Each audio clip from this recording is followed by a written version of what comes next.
This video is a complete chronological timeline for the Dynasty Warriors series in tandem with the story it's based off of, Romance of the Three Kingdoms. I will be covering as much as I can both from the games and the novel and comparing how both mediums handled this period of time. Hope you all enjoy the video. I'm sure there are tons of stoic and wise quotes as to why, as people, we should do difficult things, and hence why I decided to try my best to deduce and dissect the full and complete timeline of Dynasty Warriors. At first I thought, let's do the timeline of the story that Dynasty Warriors is based off of, Romance of the Three Kingdoms, but there's already plenty of videos covering that. There's a great one by Cool History Bros that is absolutely beautiful, and doing something similar with just my spin on it just didn't seem interesting. So we're going to be going through the full story of Romance of the Three Kingdoms, plus adding all the tidbits from Dynasty Warriors and how they handled those points, regardless if they're completely made up. And as we get to each point, you'll know what I mean. Down below will be timestamps of different arcs or chapters, so feel free to skip around and grab some popcorn as we delve into the world of the Three Kingdoms.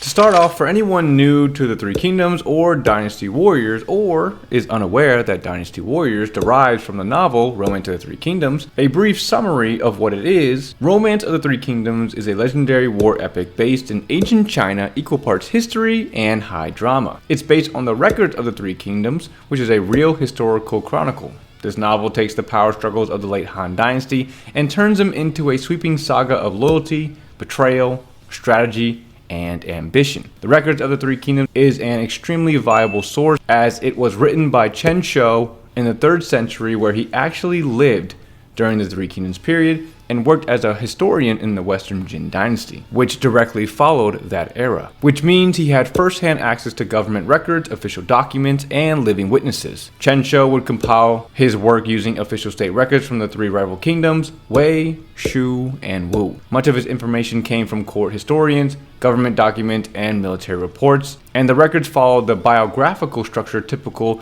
of Chinese historiography, focusing on individuals' lives and deeds rather than just chronological events, which allows for detailed, focused insight into major historical figures including Cao Cao, Liu Bei, and Sun Quan, and it adds depth and human context to these events. In the 5th century, historian Pei Songzhi added extensive footnotes, corrections, and cross-references to the text, and his work not only preserved Chen Shou's original, but also added sources from other lost or local histories, making it even more comprehensive. So it begs the question of, why was Romance of the Three Kingdoms written in the first place? Well, it's simple. History is just boring to read about.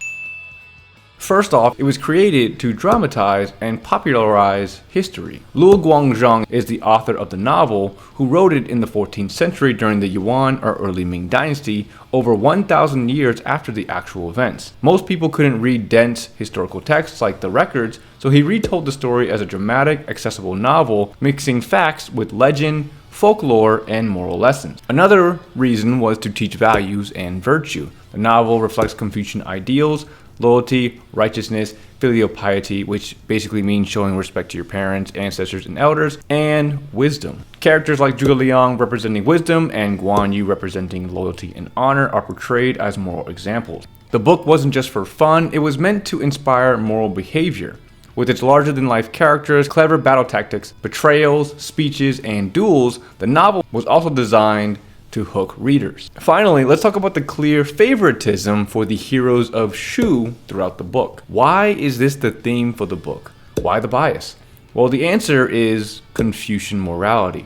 Luo Guangzhong wanted to promote values like loyalty, righteousness, and virtue. Shu, especially Liu Bei, was the best quote-unquote vehicle for that message. By the time Luo Guangzhong wrote the novel, people longed for righteous leadership after years of war and foreign rule, and Liu Bei's humble, people-first persona fit the ideal. This also led to extreme exaggerations and dramatizations throughout the book, including many of Zhuge Liang's battles and inventions, like the wooden ox or the stone sentinel maze, along with Guan Yu's solo ride through 5 passes and slaying 6 generals, and of course, all battle outcomes were heightened for dramatic effect. As we get to each section regarding it, we will lightly touch on all of them, but down below will be a link of an extensive video denoting the differences between the fictional lore and historicalness of that particular event and if it was even real. As in this video, I'll be focusing on how the games construct a story for the games that revolves around the novel's telling of the story. Hopefully that makes sense. And finally, before jumping into the story, we have to establish our current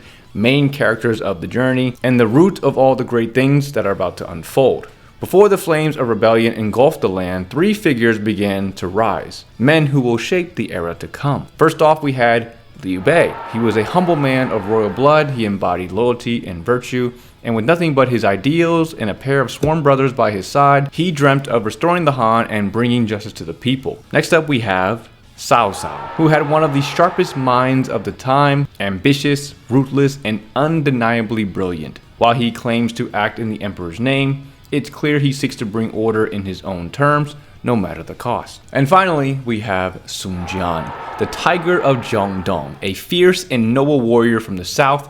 Known for his bravery and strength, his legacy will ignite the rise of a powerful new force that refuses to be ignored. These are the founders of the three kingdoms, the men who stand at the starting line as the world begins to fall apart. Now, starting off our journey here with, of course, the Yellow Turban Rebellion, a legendary and iconic stage prevalent in all Dynasty Warriors games, and most fans of the franchise know how most of the stages relatively go.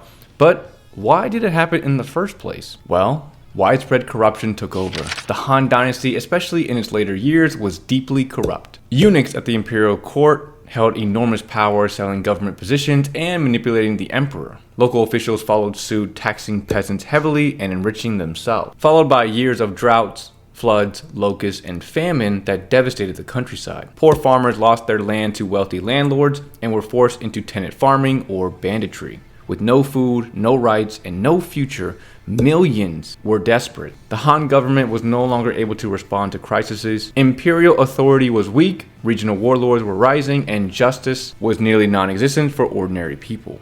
The system had failed. Enter Song Jiao, a Taoist healer and fanatic sorcerer in the games who preached the way of peace. A mix of folk religion, apocalyptic warning, and anti-government messaging. He promised healing, fairness, and a new world order. His teaching struck a chord with the suffering masses, and soon millions joined his movement, ready to tear the empire down. Song Jiao would prepare to strike against the Han government with his two brothers, Zhang Bao and Zhang Liang.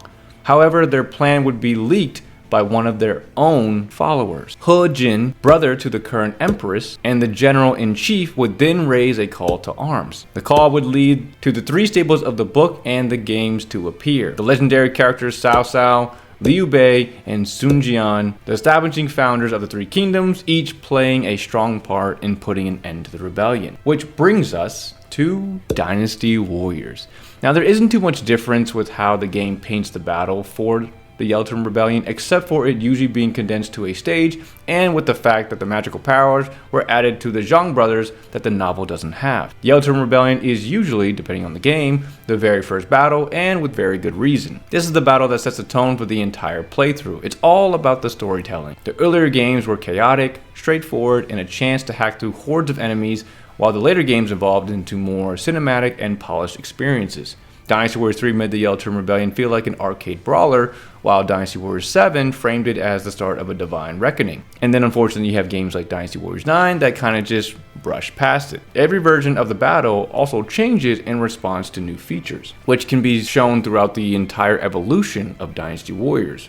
For example, Dynasty Warriors 4's morale system encouraged ally management along with objective-focused stages, while Dynasty Warriors 6 delved into the Renbu system, making the fighting more about flowing combos, which I know most people didn't love. And then Dynasty Warriors 8 added hypothetical routes, letting characters make different choices mid-battle while getting used to the new-ish weapon system. And then Dynasty Warriors 9, you could have the option to just skip all of that entirely, reflecting the freedom of an open world. And then finally, with Dynasty Warriors Origins, combining the feeling of a crazy, chaotic battlefield with genuinely feeling like a 1 versus 1000 kind of character. Every time Omega Force remade the Yellow Turban Rebellion, they're not just updating the graphics, they're redefining the world's opening statement. Is this a tale of gods and demons, or is it people pushed too far?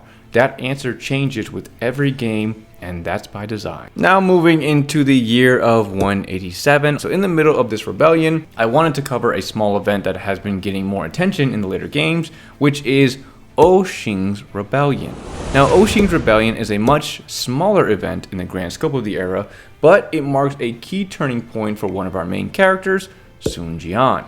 In 187, Oxing led 10,000 men in a bold attack on Changsha, and as the newly appointed prefect Sun Jian, he went to go crush the rebellion within a month, earning recognition for his swift and decisive action. Though often overlooked in older games, modern titles like Dynasty Warriors 7, 9, and Origins have started to spotlight this event more prominently, even giving it its own stage. It's short but impactful that cements Sun Jian's reputation early in his career and sets the foundation for the Sun family's growing influence in the south. Now, right after the Yeltern Rebellion, we have another big event, which is going to be the rise of Dong Zhuo, a tyrannical fat man who did anything for wealth, wine, and women. Around 189, after Zhang Jiao had fallen in battle, Emperor Ling, who was the brother-in-law of He Jin, the commander of the Yeltern Rebellion, had ended up dying. As soon as the emperor had fallen to his illness, chaos absolutely ensued.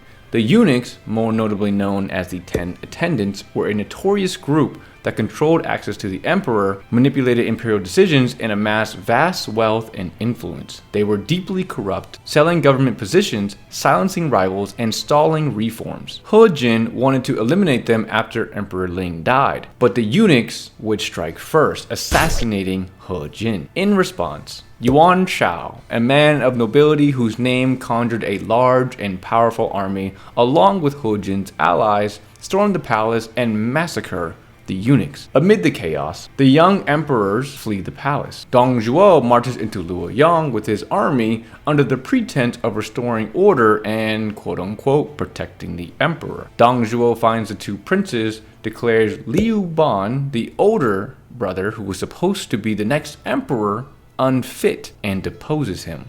He installs Liu Xie, who was only around 8 years old at the time, on the throne as Emperor Xian and takes full control as Chancellor of State. Dong Zhuo would go on to begin his tyrannical run. He would hire the monstrous Lu Bu, a peerless warrior of unmatchable might and is lauded as the strongest warrior of the time. Dong Zhuo would convince Lu Bu to kill his current stepfather Ding Yuan and join his forces. With Ding Yuan out of the way, Dong Zhuo strengthened his grip on power and used Lu Bu as his enforcer.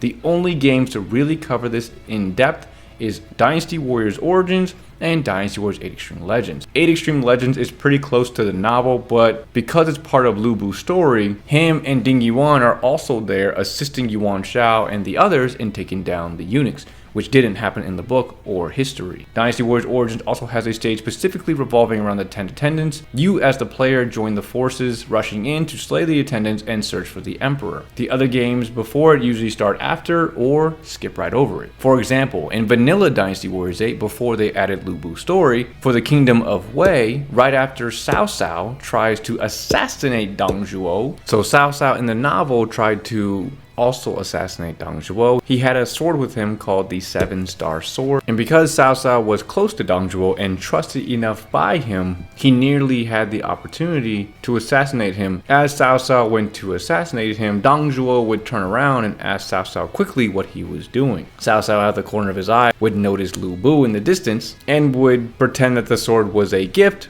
rather than the weapon that he was using to murder him. So in the games for Dynasty Warriors 8, it happens right after that. Cao Cao gets caught, and because our heroes can't die so early, he breaks free and he runs out. Dynasty Warriors 5 Extreme Legend also has a brief stage for it as well. Other than that, this part of the novel has been sparsely covered in the game. And then just to briefly touch on it as well, let's talk about the Liang Rebellion. In the Northwest, the Liang Province Rebellion, a major uprising by local warlords and Qiang tribes, shook the empire. Though only briefly mentioned in Romance of the Three Kingdoms, this rebellion forced the Han court to send one of their capable but ruthless generals, Dong Zhuo, to put it down. This campaign gave him valuable military experience and in some accounts his early reputation for cruelty.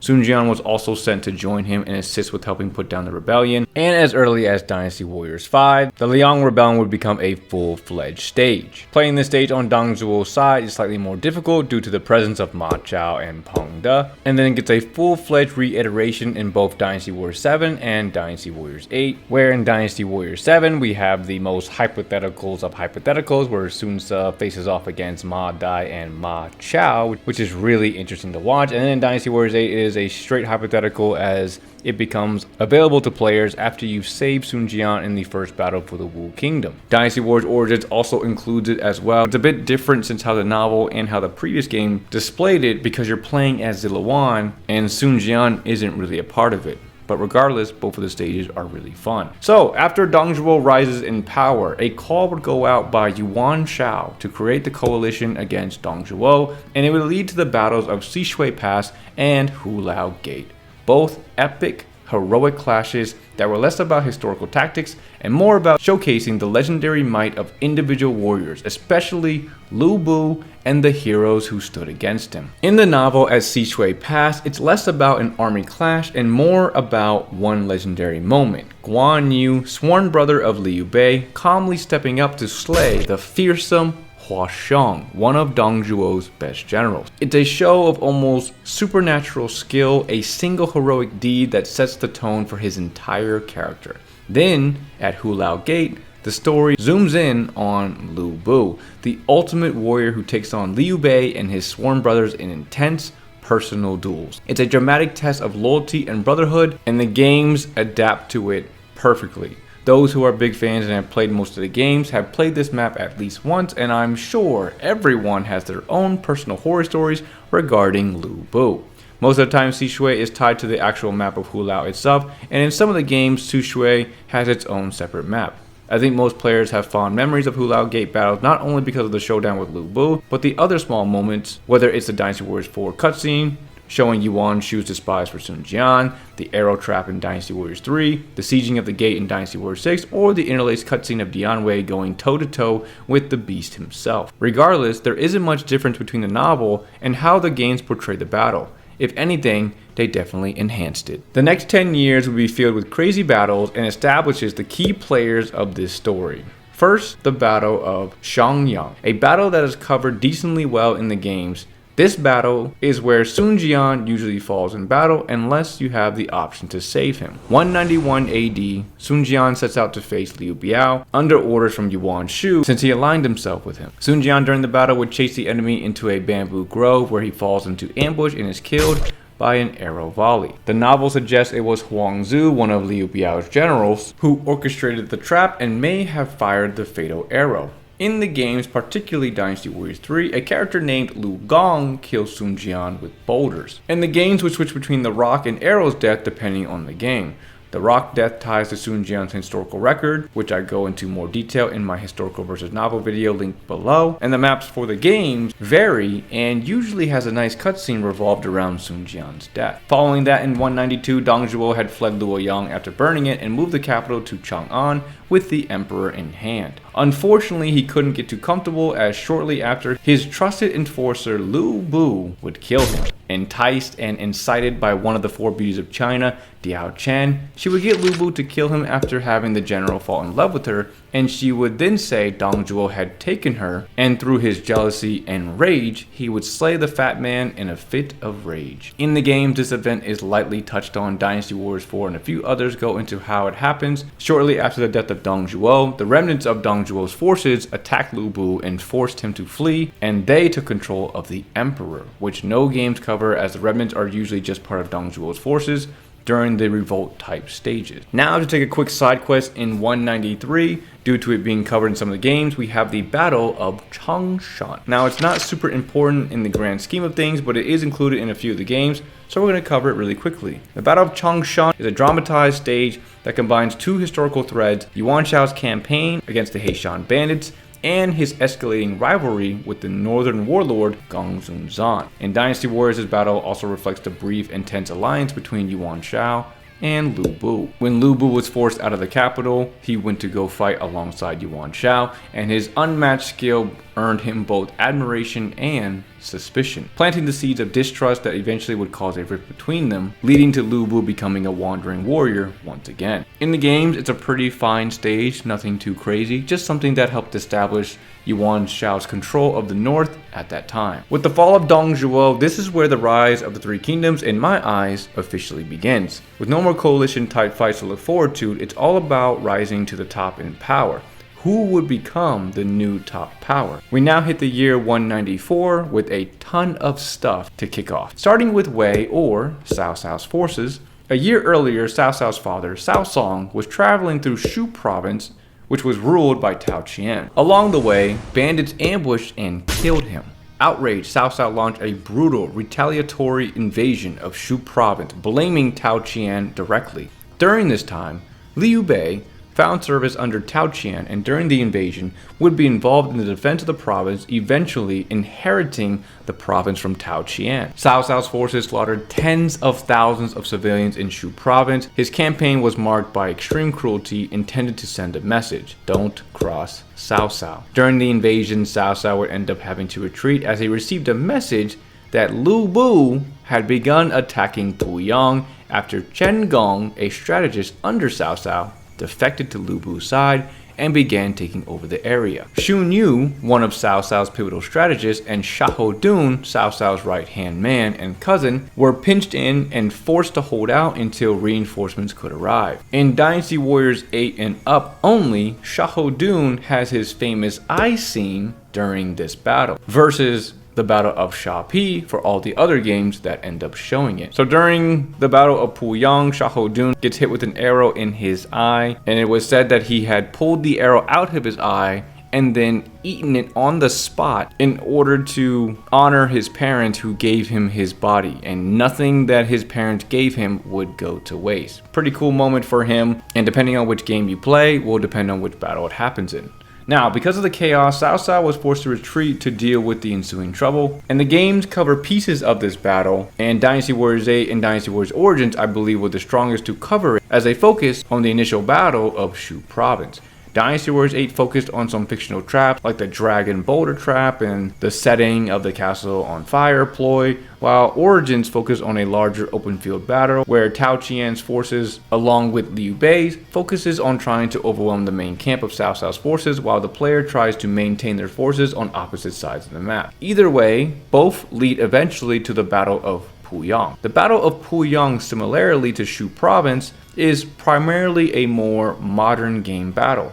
Dynasty Warriors 8, it's a smaller battle fighting small groups of Lu Bu's forces before ultimately fighting him, while Origins splits it into two battles, the first being taking a certain section of the province, and the second being to take the actual castle after luring out Lu Bu from the castle. Lu Bu would eventually be defeated, forced to flee again, where he seeks refuge from Liu Bei. And before talking about the next chapter of the triangle relationship that is forming, let's visit the south, where a young tiger was making his mark on the world. While the Dynasty Warriors games paint Sun Ce, the son of Sun Jian, as a whirlwind warrior blazing through Jiangdong with his iconic tonfas, the novel tells a more grounded but equally impressive tale. After Sun Jian's death, Sun Ce inherits little more than a famous name and a few loyal men. What he lacked in resources, he made up for in charisma and sheer audacity. The novel describes how Sun Ce wins over officers like Zhou Yu, Tai Shi and Zhong Zhao, not just by force, but with respect and generosity. His campaign begins in Danyang, battling local governors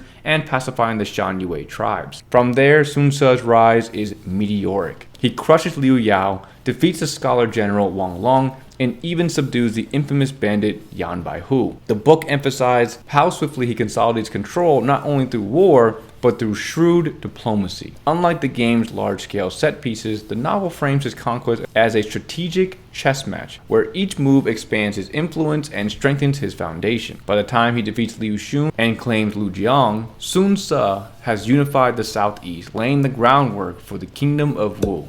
And all of this before the age of 25. The games usually simplify the whole process and turns it into one stage. Lots of iconic moments and memories from this stage. The things that definitely stick out the most is defeating each quote-unquote regional leader and the joining of new allies like Zhong Jin, Chen Wu, and Zhou Tai. We also have the infamous duel between Sun Ce and Taishi, where he again gains an invaluable ally. The earlier iterations of the map was always fun, and not until the more modern games of Dynasty Warriors 9 and Origins where they really split up this campaign. Due to Dynasty Warriors 9 underwhelming iteration as a whole, it wasn't too impressive, but Dynasty Warriors Origins really takes the cake of digging into the details of how massive a campaign it was and how impressive it really was. There was a lot going on during this time. I think also during this conquest, having someone like Zhou Yu, who didn't noticeably have any crazy feats, but was help guiding Sun Ce through the conquest, really showcased his ability to read the battlefield and eventually make a name for himself as well. The conquest would take 5 years, and the following year, tragedy would strike the Sun clan once more. But before jumping into that, let's go back to see how Cao Cao is progressing. It's the year 196, where following the aftermath of the battles with Lu Bu, Cao Cao would end up receiving a message that he had been blessed by the heavens themselves.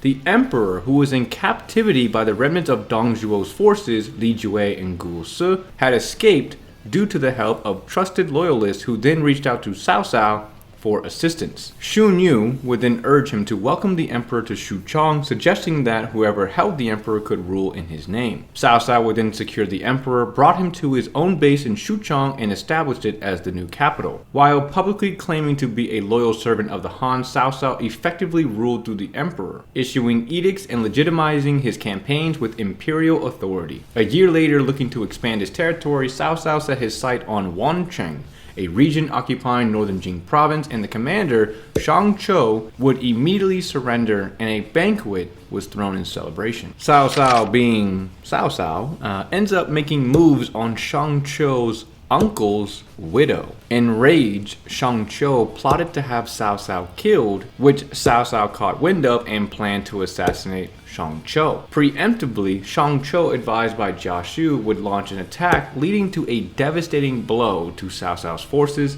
losing a trusted bodyguard and warrior of unmatched strength in Dian Wei. Dian Wei would go on to cover Cao Cao's retreat with a few dozen men before falling in battle. Cao Cao would also suffer some severe injuries, including an arrow wound and broken foot, and thanks to his son Cao Ong, he was able to escape since Cao Ong gave him his horse, and Cao Ong, along with Cao Anmin, who was Cao Cao's nephew, would further cover Cao Cao's retreat, and both of them would fall in battle. Cao Cao would then attempt to seize Wancheng after regrouping his forces on multiple occasions, but would fail each time, and right before the Battle of Guandu, Shang Chou would finally surrender to Cao Cao and assist him in the battle. Around the same time, Liu Bei, having to go to battle with Yuan Shu due to an invasion from Yuan Shu's forces, would leave Zhang Fei in charge of Shapi, but in typical Zhang Fei fashion, he gets drunk, causing unrest in the city after murdering someone in an intense quarrel, which would lead to Lu Bu, who had taken refuge under Liu Bei's forces during the time. He would sweep in during the chaos and steal Shapi from Liu Bei. Liu Bei tries to return and take it back, but fails and is forced to surrender to Lu Bu. Lu Bu would then give him a small piece of territory and eventually would then attack him after fearing Liu Bei, seeing that his power was growing. Liu Bei was defeated, where he would go on to join Cao Cao, which would end up leading to the pivotal Battle of Shapi.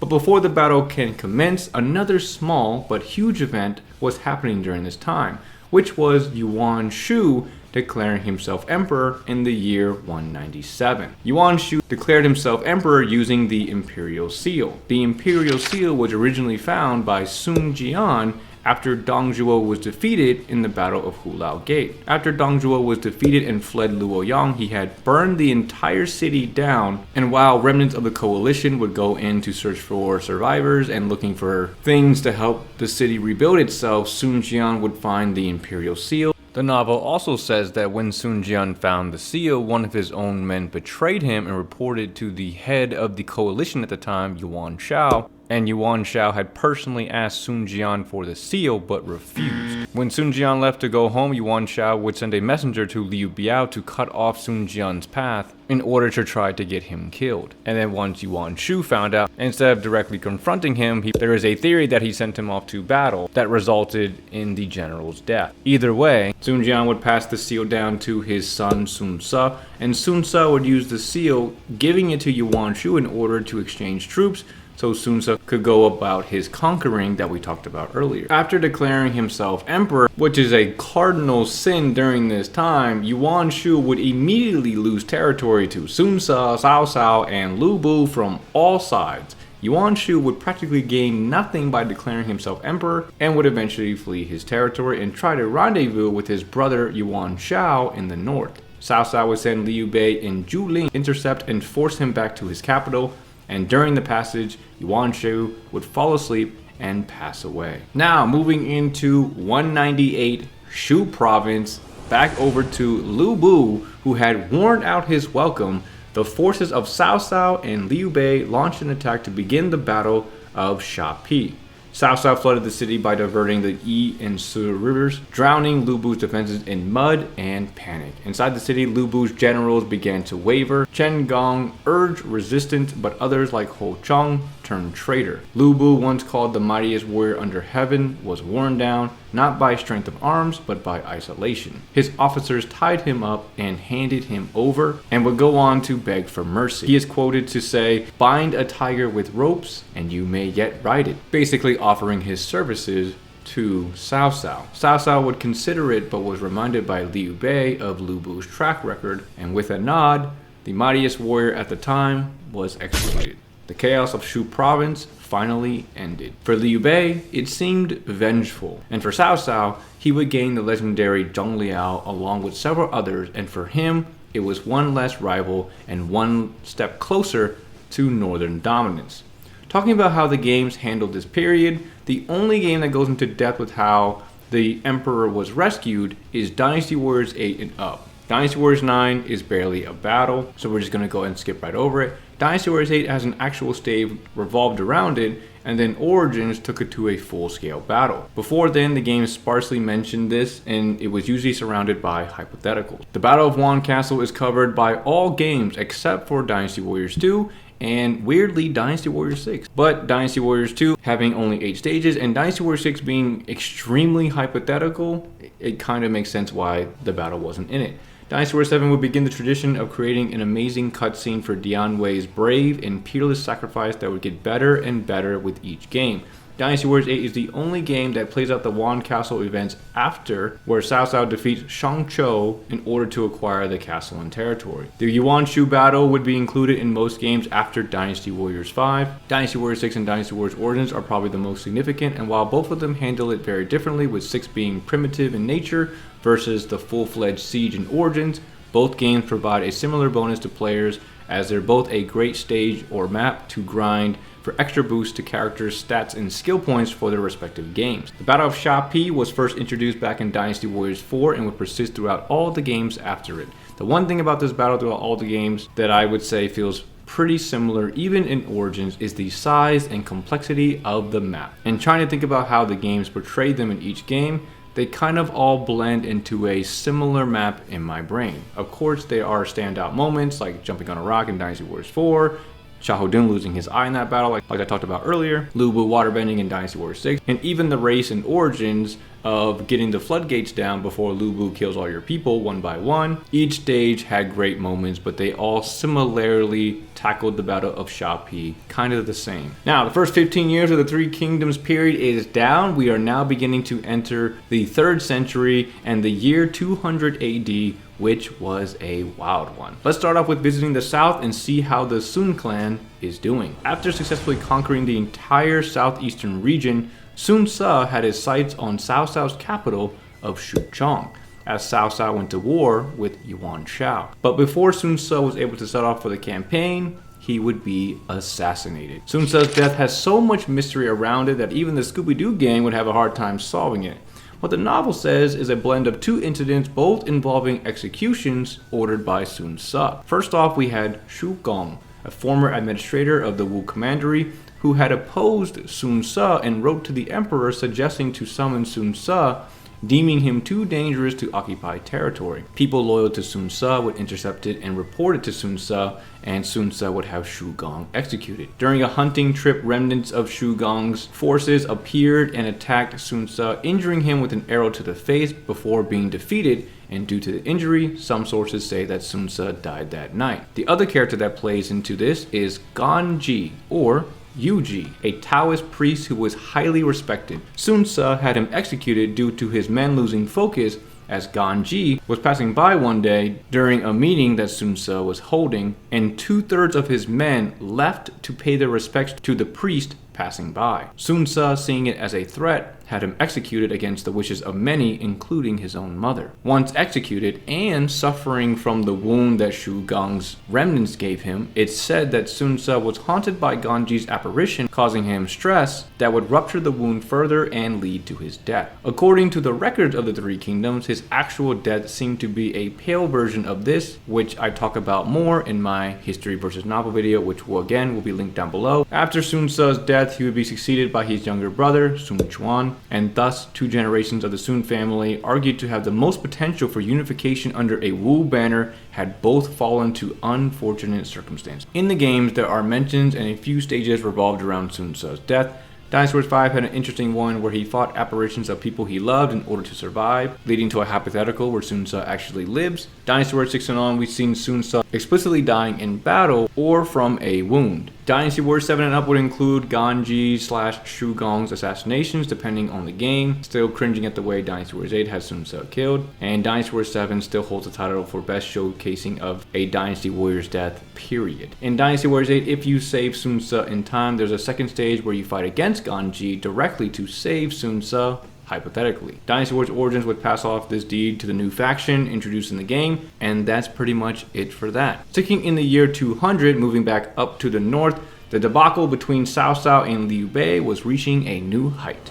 Liu Bei, being the malevolent man he is, decided to join an assassination unit who planned to assassinate Cao Cao, the man who just gave him refuge after he got his ass kicked. The main reason stemmed from a mix of survival, loyalty to the Han, and ideological differences. With Cao Cao having direct control of the emperor, Liu Bei would be deeply troubled by Cao Cao's increase in power and manipulation of said emperor. Together with Dong Cheng, a minister who claims to have received a secret edict from the emperor, Liu Bei would join a conspiracy to assassinate Cao Cao. The plot was ultimately discovered and Liu Bei would end up fleeing, marking his formal break with Cao Cao. Liu Bei would then attack and reoccupy Shu province. Cao Cao would go on to say, "Old Big Ears is really oblivious to what is happening," which I think is kind of funny because earlier on, before Lu Bu died, he also lashed out at Liu Bei, calling him Big Ears in his final statement. Cao Cao shortly after would fully attack Liu Bei at Shu province, predicting Yuan Shao wouldn't make a move while he was away,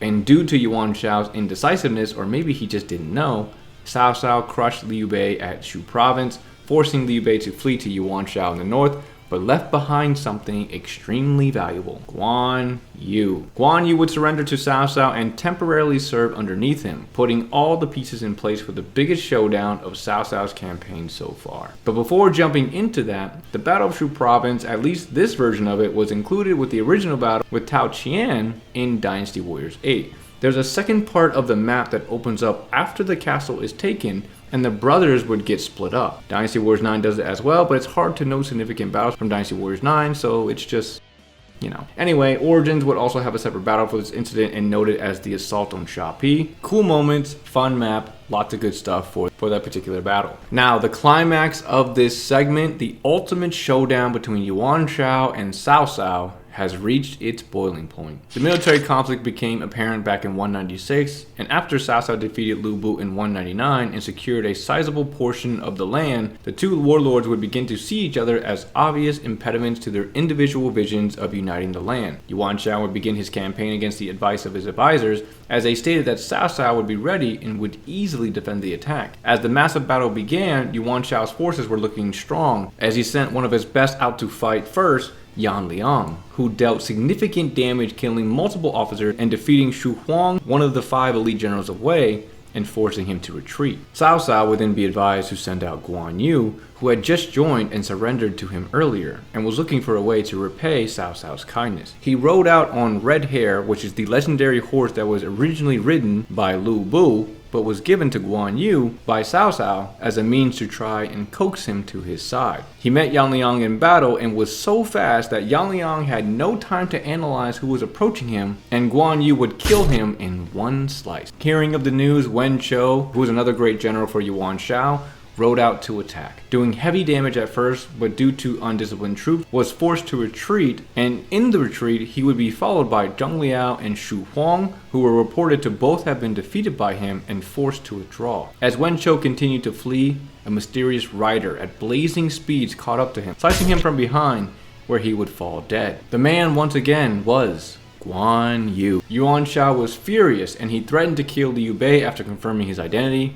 Liu Bei suggested to writing a letter to Guan Yu to get him to switch sides, and upon receiving the letter, Guan Yu notified Cao Cao that he had fulfilled his debt and left Cao Cao's side to join his brother, who would then also leave Yuan Shao together. Before jumping to the conclusion of Guan Du, we have to talk about how Guan Yu returned to Liu Bei's side, as the novel exaggerates it a ton, as it is one of the most famous achievements from the novel and is also included in most of the games as well. As he set out to reunite with Liu Bei, Guan Yu faced an impossible road, 5 heavily guarded passages, each one controlled by a general loyal to Cao Cao. Though he had accepted a temporary position under Cao Cao to protect Liu Bei's family, his heart never wavered. So through the gates, one by one, he would cut through the generals who dared block his path, showing no hesitation or mercy, even if they were former comrades. It wasn't just a journey of blades, but of loyalty and resolve, and by the time he had reached Liu Bei, Guan Yu had carved his own legend in blood and had passed a test that no oath could match, and is one of the main reasons that Guan Yu is always seen as an honorable, stalwart hero, and this is one of those events that play into his legend. Now moving into the games, Dynasty Warriors has included this stage from as early as Dynasty Warriors 3, and most of the games seem to do it decently well. In my opinion, the earlier games I felt did this event much more justice than the later ones.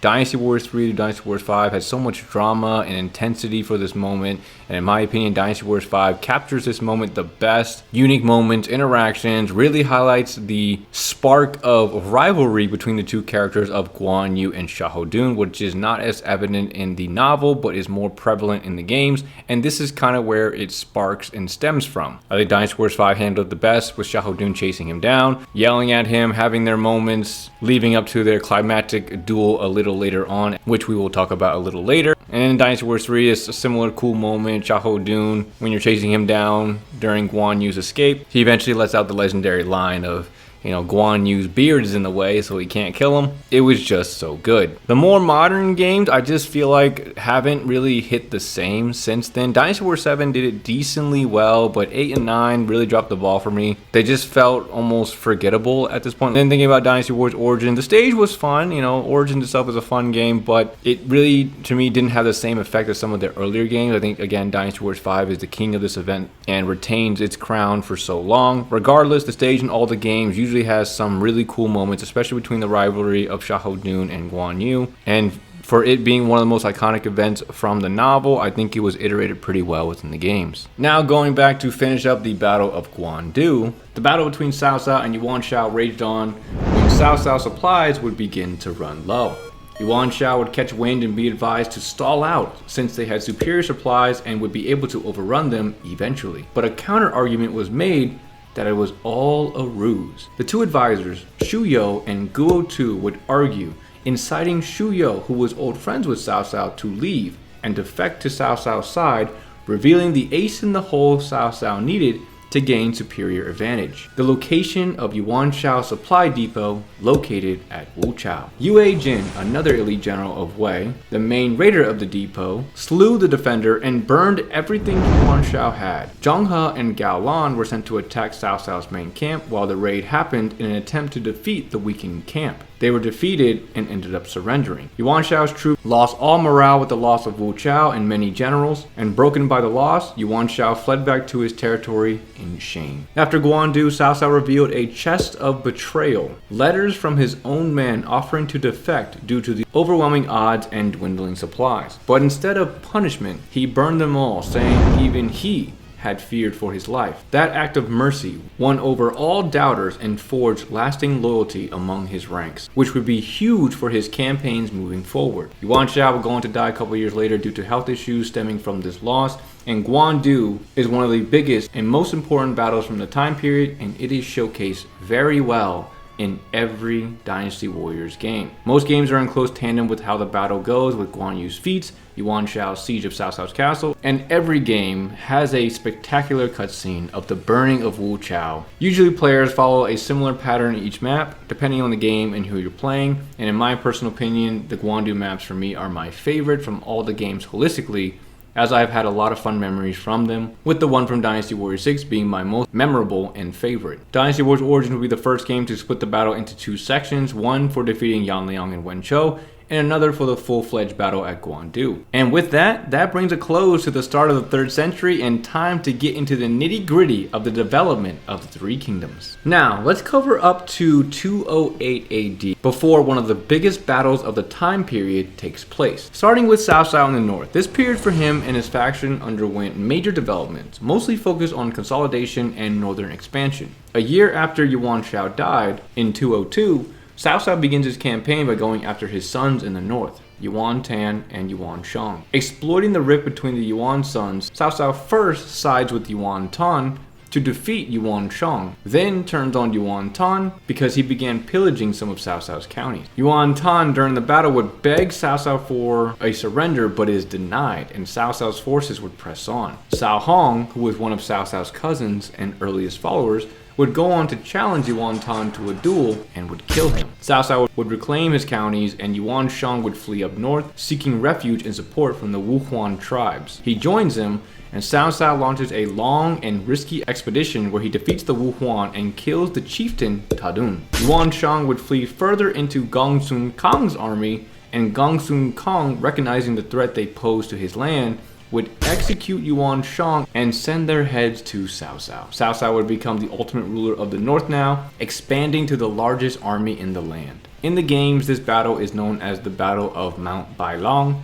It's called the Battle of Mount Bailong because it serves as a transliteration of Bailong Shan in Mandarin, which meant the White Wolf Mountain. In history, is actually known as the Battle of White Wolf Mountain. In Dynasty Warriors 8 and Origins, the battle is included. This battle is hinted at as early as Dynasty Warriors 4, but there's no actual battle until Dynasty Warriors 8. This battle introduces a pivotal moment in the Wei storyline, marking the culmination of Cao Cao's campaign against the Yuan family. The mission tasked players with capturing enemy basins and defeating Yuan Shang, who has taken refuge in the mountain stronghold. And after Guo Jia, a renowned strategist for Cao Cao at the time, assisting in giving pivotal strategies up to this point, would get stricken with rigor mortis atop a horse. In Dynasty Warriors Origins, it's split into two battles. First, Cao Cao defeats Yuan Shang at Ye, and then Yuan Tan, who joins you in the battle, turns on you in the middle of it, and you defeat him along with the fictional Bai Luan, who ends up popping up at the end of the stage. And then the actual Battle of Mount Bailong, which is a great map, involves defeating Yuan Shang and his reinforcements while ensuring Cao Cao's safety. Players must navigate the mountainous terrain, protect key allies like Guo Jia, and execute coordinated attacks to secure victory. Now, moving on to the south, we have the newly appointed Tiger Cub, Sun Quan, taking over after the death of his brother. Sun Quan would focus on solidifying his hold over the Jiangdong region and spent these years stabilizing internal rule,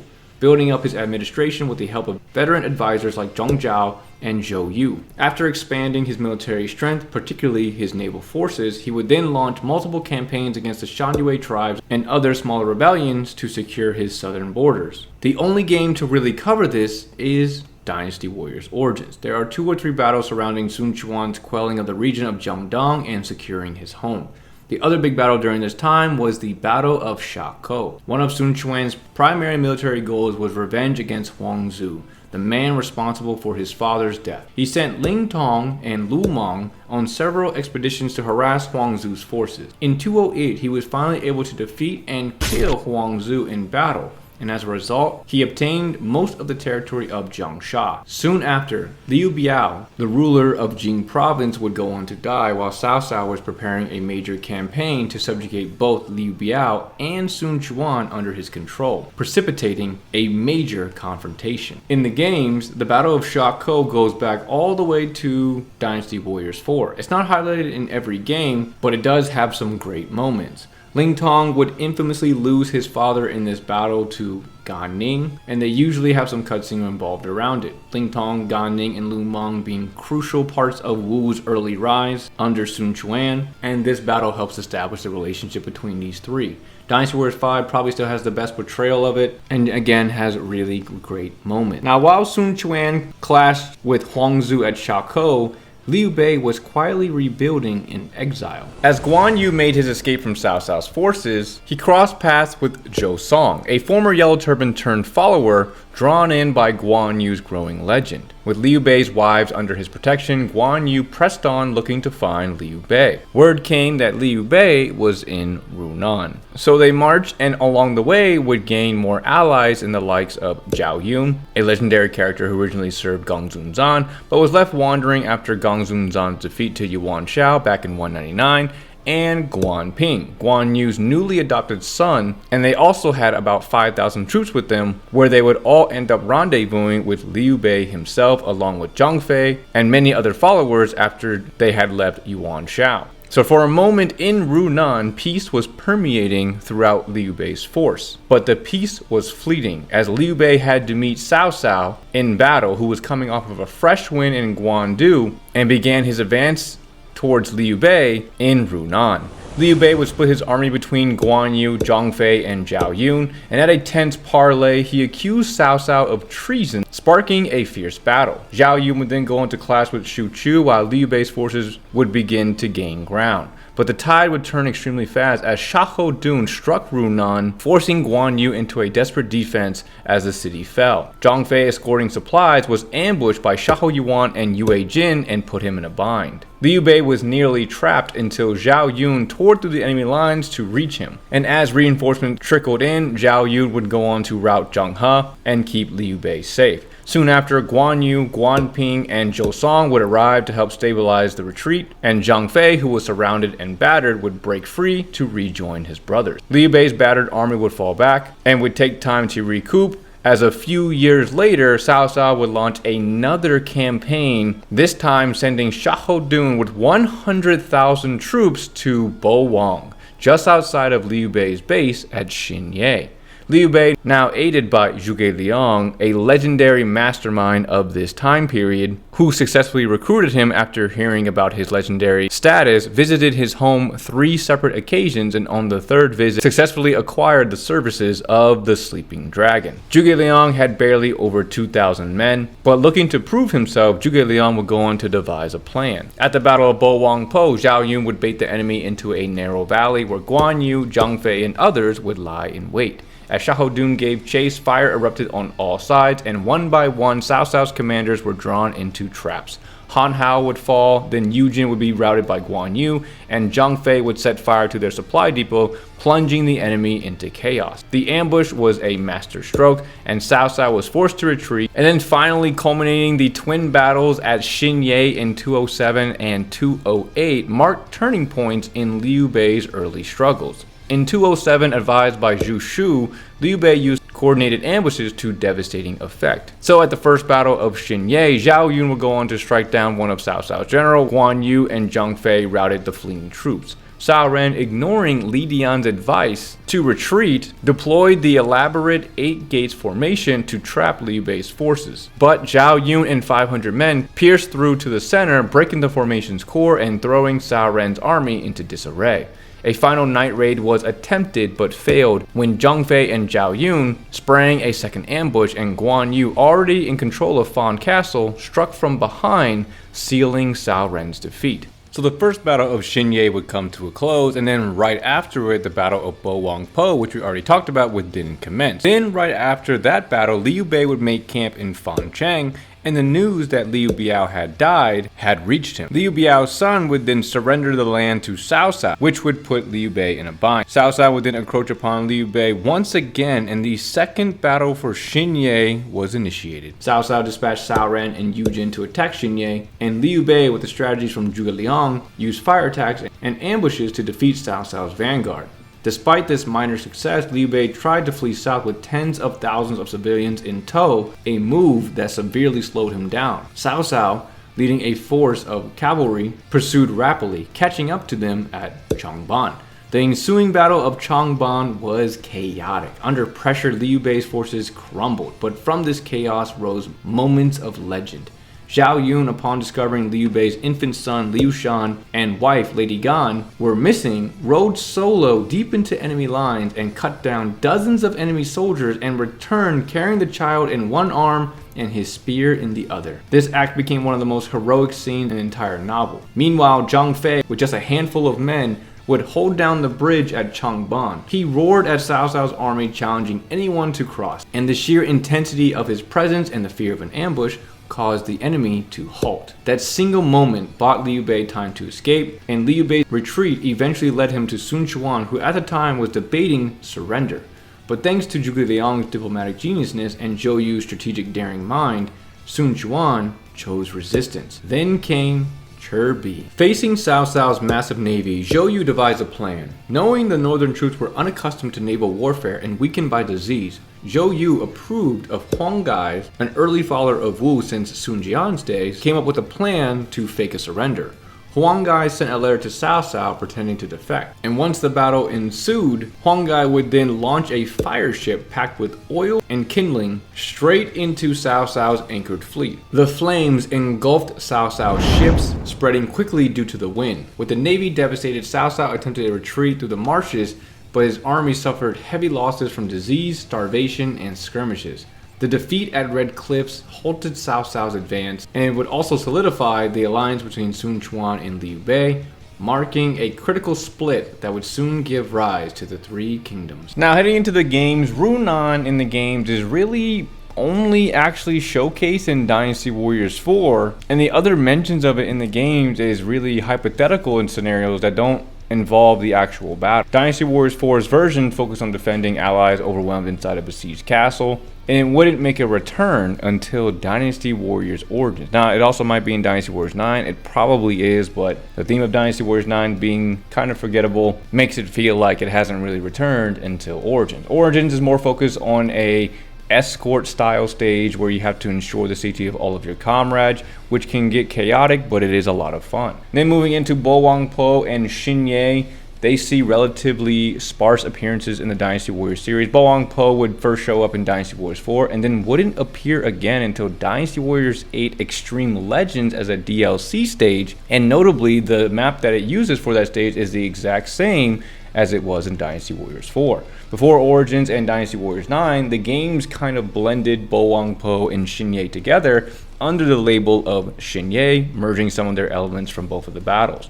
The Bo Wangpo stages, when it is iterated by itself, focuses on luring enemy officers into ambushes and setting off fire attacks. It's a smaller, trap-heavy map, and then Origins would expand on that concept with a much larger battlefield and objectives built around both triggering and avoiding traps. Meanwhile, Xin Ye wouldn't explicitly appear until Dynasty Warriors 7. The battle is usually placed right before Zhuge Liang's recruitment into Liu Bei's forces, and the highlight of the battle is 100% the 8 gates formation, which is consistently presented as a maze-like mechanic that if players take the incorrect path, they risk getting surrounded or lost in loops and having to start all over again. And Cao Ren usually acts as the main enemy commander, and again, it's not until Dynasty Warriors 9 that these battles get separated from each other. But then again, being so close in geography and the time that both of these battles happen, it kind of made sense why they were sometimes put together. Right into the next legendary battle of Changban, which is one of the original 8 battles stemming from Dynasty Warriors 2, is one of the most iconic of the Dynasty Warriors series. Of course, most games cover the 2 legendary moments of Zhao Yun's rescue of Liu Shan, or sometimes he just shows up pissed off if you kill too many peasants, and Zhang Fei standing at the bridge, beefed up, ready to roll all heads, and is an absolute monster to fight. The stage is an absolute staple in the games and absolutely carries a lot of memories for me, along with, I'm assuming, many of you watching who are longtime fans. And finally, closing out a map that is probably the most iconic of all, Turbans, Dynasty Warriors cinematic centerpiece, an explosive, large-scale showdown that consistently delivers some of the most memorable stages in the entire series. It is a massive clash, visually distinct with its fire-engulfed ships, cliffside bases, and the tense alliance of Wu and Shu forces against Cao Cao's northern juggernaut. One of the most iconic elements is always the chaining of Cao Cao's ships, which in multiple games becomes a critical moment where the player must either protect or sabotage this tactic depending on their faction. This setup leads directly into the legendary fire attack executed by Huang Gai, sailing a fire ship straight into the heart of Cao Cao's fleet, triggering a statewide blaze that transforms the entire battlefield. The battle often includes Zhuge Liang performing a wind ritual at an altar, a dramatized nod to the novel's idea that he prayed for favorable wind. Though mythical in tone, it adds a mystical layer to the already dramatic firestorm. Gameplay-wise, Turbans often forces players to choose a specific path to follow. Some units push forward by land, while others navigate burning warships or intercept enemy reinforcements. The chaos is always palpable: smoke, flames, collapsing ships, and across all versions, Turbans represents the power of strategy over brute force. From early titles to the latest, Turbans has never just been a mission, it's a centerpiece, a climax, and one of the most legendary experiences in Dynasty Warriors history. Right after the Battle of Turbans, the novel and games go into an event known as the Escape from Turbans, where Cao Cao, after having his forces scattered, would attempt to flee. Surrounded on all sides, he would choose to escape through Huarong Road, a muddy, torrentious path that was tough to traverse, and by the end of it was sealed off by Guan Yu. But Guan Yu, being the honorable person that he was, felt that he hadn't fully repaid the debt to Cao Cao just yet, and with this one final act of mercy, he would let Cao Cao pass. An event that transcends most games. It's iterated as early as Dynasty Warriors 4 Extreme Legends, but it doesn't get fleshed out until Dynasty Warriors 5.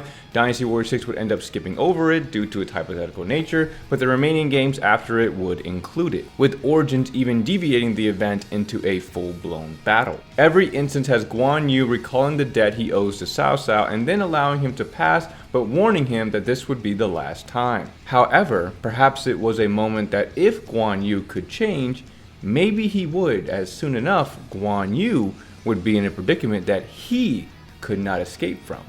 But more on that later. After the flames of Turbans scattered Cao Cao's ambitions, Liu Bei seized the opportunity to carve out his own domain. With Sun Quan's temporary approval, he marched into southern Jing province. Zhuge Liang advised Liu Bei to first secure the four commanderies of Changsha, Lingling, Wulin, and Guiyang. Using a mix of diplomacy and swift military action, local administrators, disillusioned with Wei, largely surrendered, and Liu Bei established control with minimal resistance. To secure this foothold, Zhuge Liang also advised that Liu Bei station Guan Yu in Jiangling, guarding the central approach against any reprisal from Cao Cao or Sun Quan. Zhang Fei was placed at Gong'an overseeing the southern defenses, while Zhao Yun served as bodyguard and support near Liu Bei's central base of operation. As tensions with Sun Quan simmered beneath the surface, opportunity came from the west. In Yi province, ruled by the timid Liu Zhang, word reached Liu Bei that internal corruption and the threat of Cao Cao's expansion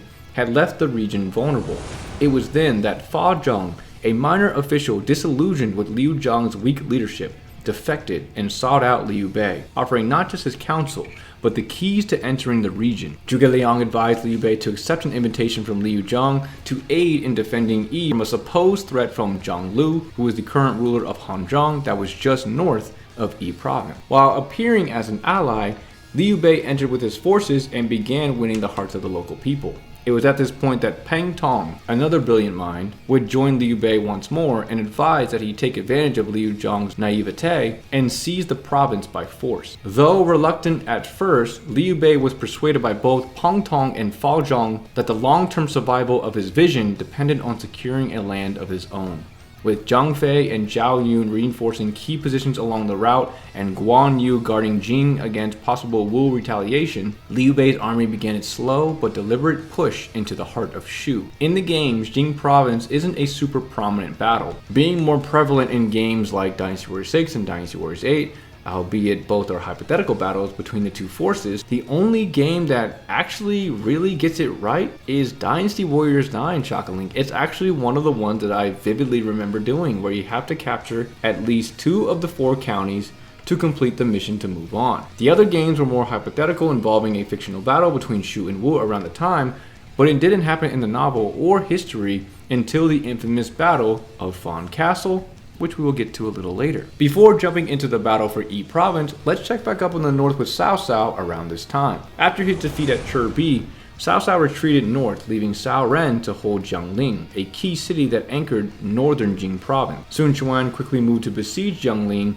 where Cao Ren had regrouped with scattered wei forces. Though under pressure, Cao Cao mounted a strong defense. During the siege, an eager Nu Jin led a failed sortie, which is a sudden attack by defensive position troops. He would end up being rescued by Cao Ren himself, that ended up boosting his morale. Cao Cao from afar ordered Cao Ren to hold Nanjun at all costs and even devised a plot to assassinate Zhou Yu. The plan would end up wounding Zhou Yu, but he retaliated by faking his death to lure Wei forces into an ambush. Caught off guard and facing heavy losses, Cao Ren was forced to retreat to Xiangyang and Fancheng, and Jing fell from Wei control. In the games, this battle was added as early as Dynasty Warriors 4, with having spotty additions. The moment of Zhou Yu's injury is always a big deal, and I think Dynasty Warriors 8 did the battle best, also being the main stage for extending into Wu's hypothetical by doing the objectives and saving Zhou Yu's life. With the majority of Jing lost, Cao Cao would regroup forces for a bit before Ruckus caused him to shift his focus out west. Ma Teng, who was the father of Ma Chao, a very strong warrior and character from the novel, he would also go on to be one of Shu's 5 Tiger Generals.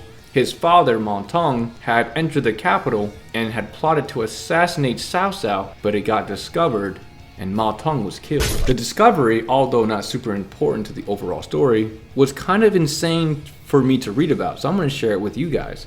In a nutshell, Ma Teng confided in someone named Huang Kui, who then confided in their concubine while intoxicated, and then that concubine had an affair with another officer named Miao Ze, who was loyal to Cao Cao, and that officer would go on to tell Cao Cao, revealing the whole thing because he wanted the concubine all to himself. Ma Teng gets ambushed after trying to set up his plan and gets executed, inciting the rumble in the west. Again, not too pertinent, but Dynasty Warriors 9 does include this event, the assassination attempt from Ma Teng, during Wei's Muso mode. One thing I'll give credit to Dynasty Warriors 9 is that they at least covered all the events of the novel. Now, in terms of how well they did it, well, that can be up for debate. Now, moving into the infamous battle at Tong Gate, Ma Chao, embittered by his father's execution, formed a powerful coalition with Han Sui and other warlords to challenge Cao Cao and his expanding reach.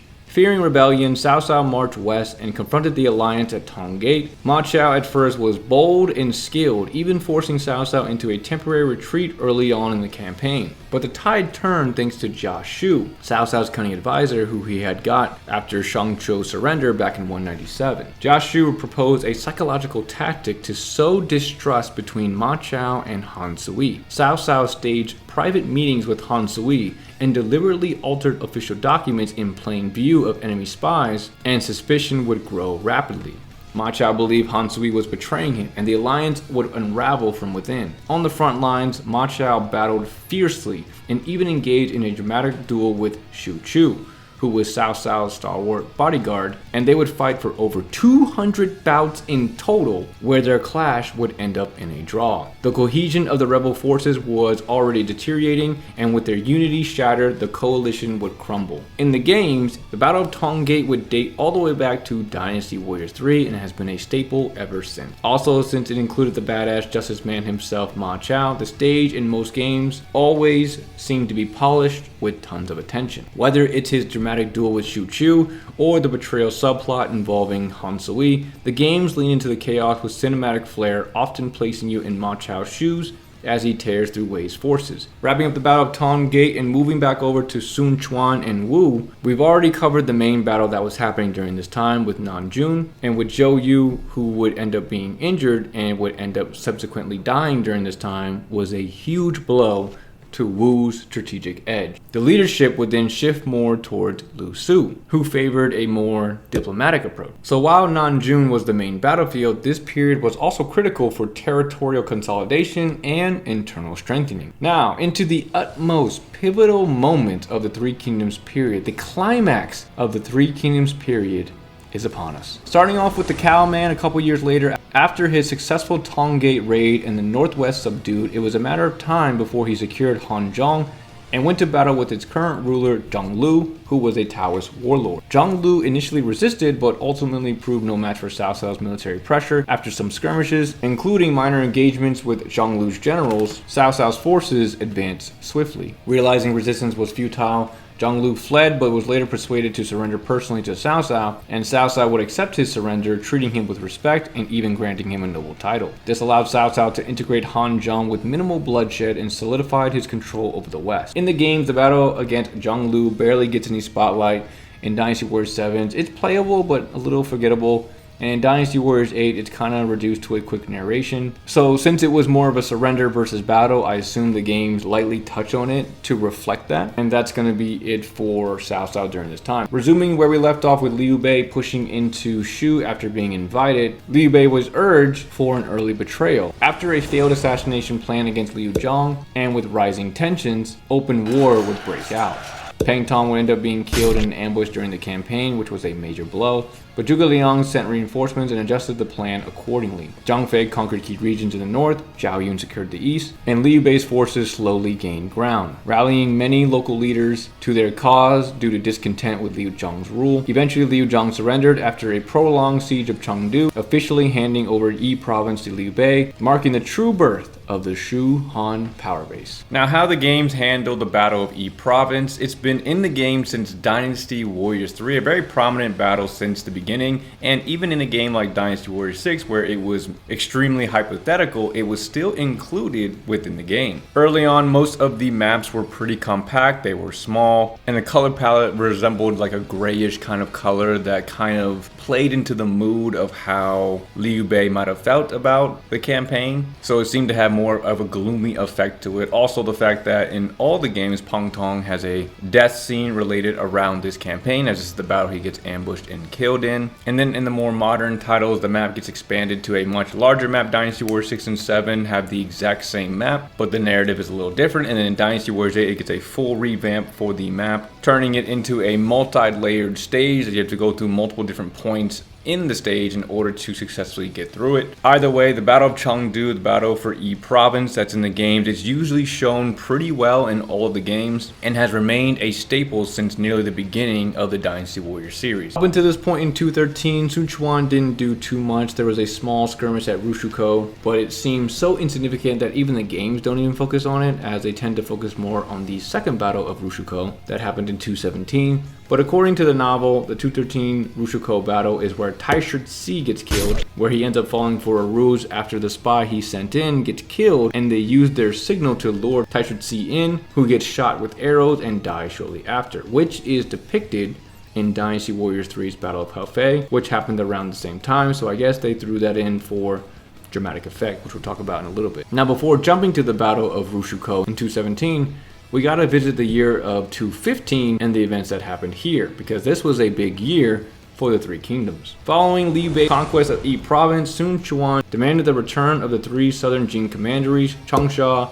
Lingling, and Guiyang. When Liu Bei refused, citing the need for territory to sustain his forces, Wu launched a campaign to reclaim them. Lu Meng would lead the charge, quickly capturing each commandery through swift and clever tactics, sometimes even without a fight, and Guan Yu, overseeing the region, was caught off guard and unable to respond in time. As tensions escalated, both Liu Bei and Lu Su met near Yiyang, poised for battle. But before fighting could even begin, news arrived that Cao Cao was threatening Han Zhong. Recognizing the greater danger, both sides agreed to a truce, splitting Jing along the Shang River. Wu took the east and Shu took the west. This would lead to a few legendary battles to follow, starting with the Battle of Hefei in 2.15, which stands as one of Wei's most legendary defenses. As Sun Quan launched an assault, Zhang Liao, Yue Jin, and Li Dian prepared for the worst. With morale shaken and reinforcements uncertain, Zhang Liao opened secret orders from Cao Cao. Him and Li Dian, despite their strained relationship, were to strike. The reason for the strain is the death of Li Dian's uncle, Li Qian, who died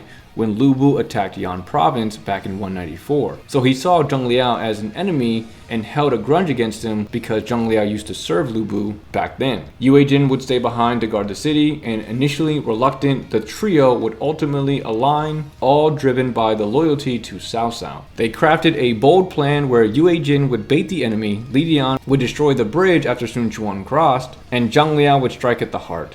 As Wu vanguards chased Yue Jin, Sun Quan would fall into the trap. Caught off by the ruined bridge and ambushed by Wei forces, Sun Quan would narrowly escape thanks to an officer named Gu Li, who helped him jump the broken bridge by whipping his horse into a fast start, and Sun Quan's army was completely shattered. Wu's retreat to Rushukou marked a decisive victory for Zheng Liao and one of Wei's greatest tactical triumphs. Liu Bei would then turn his attention north towards Hanzhong, a strategically vital region that served as a gateway between the Central Plains and the Shu heartland.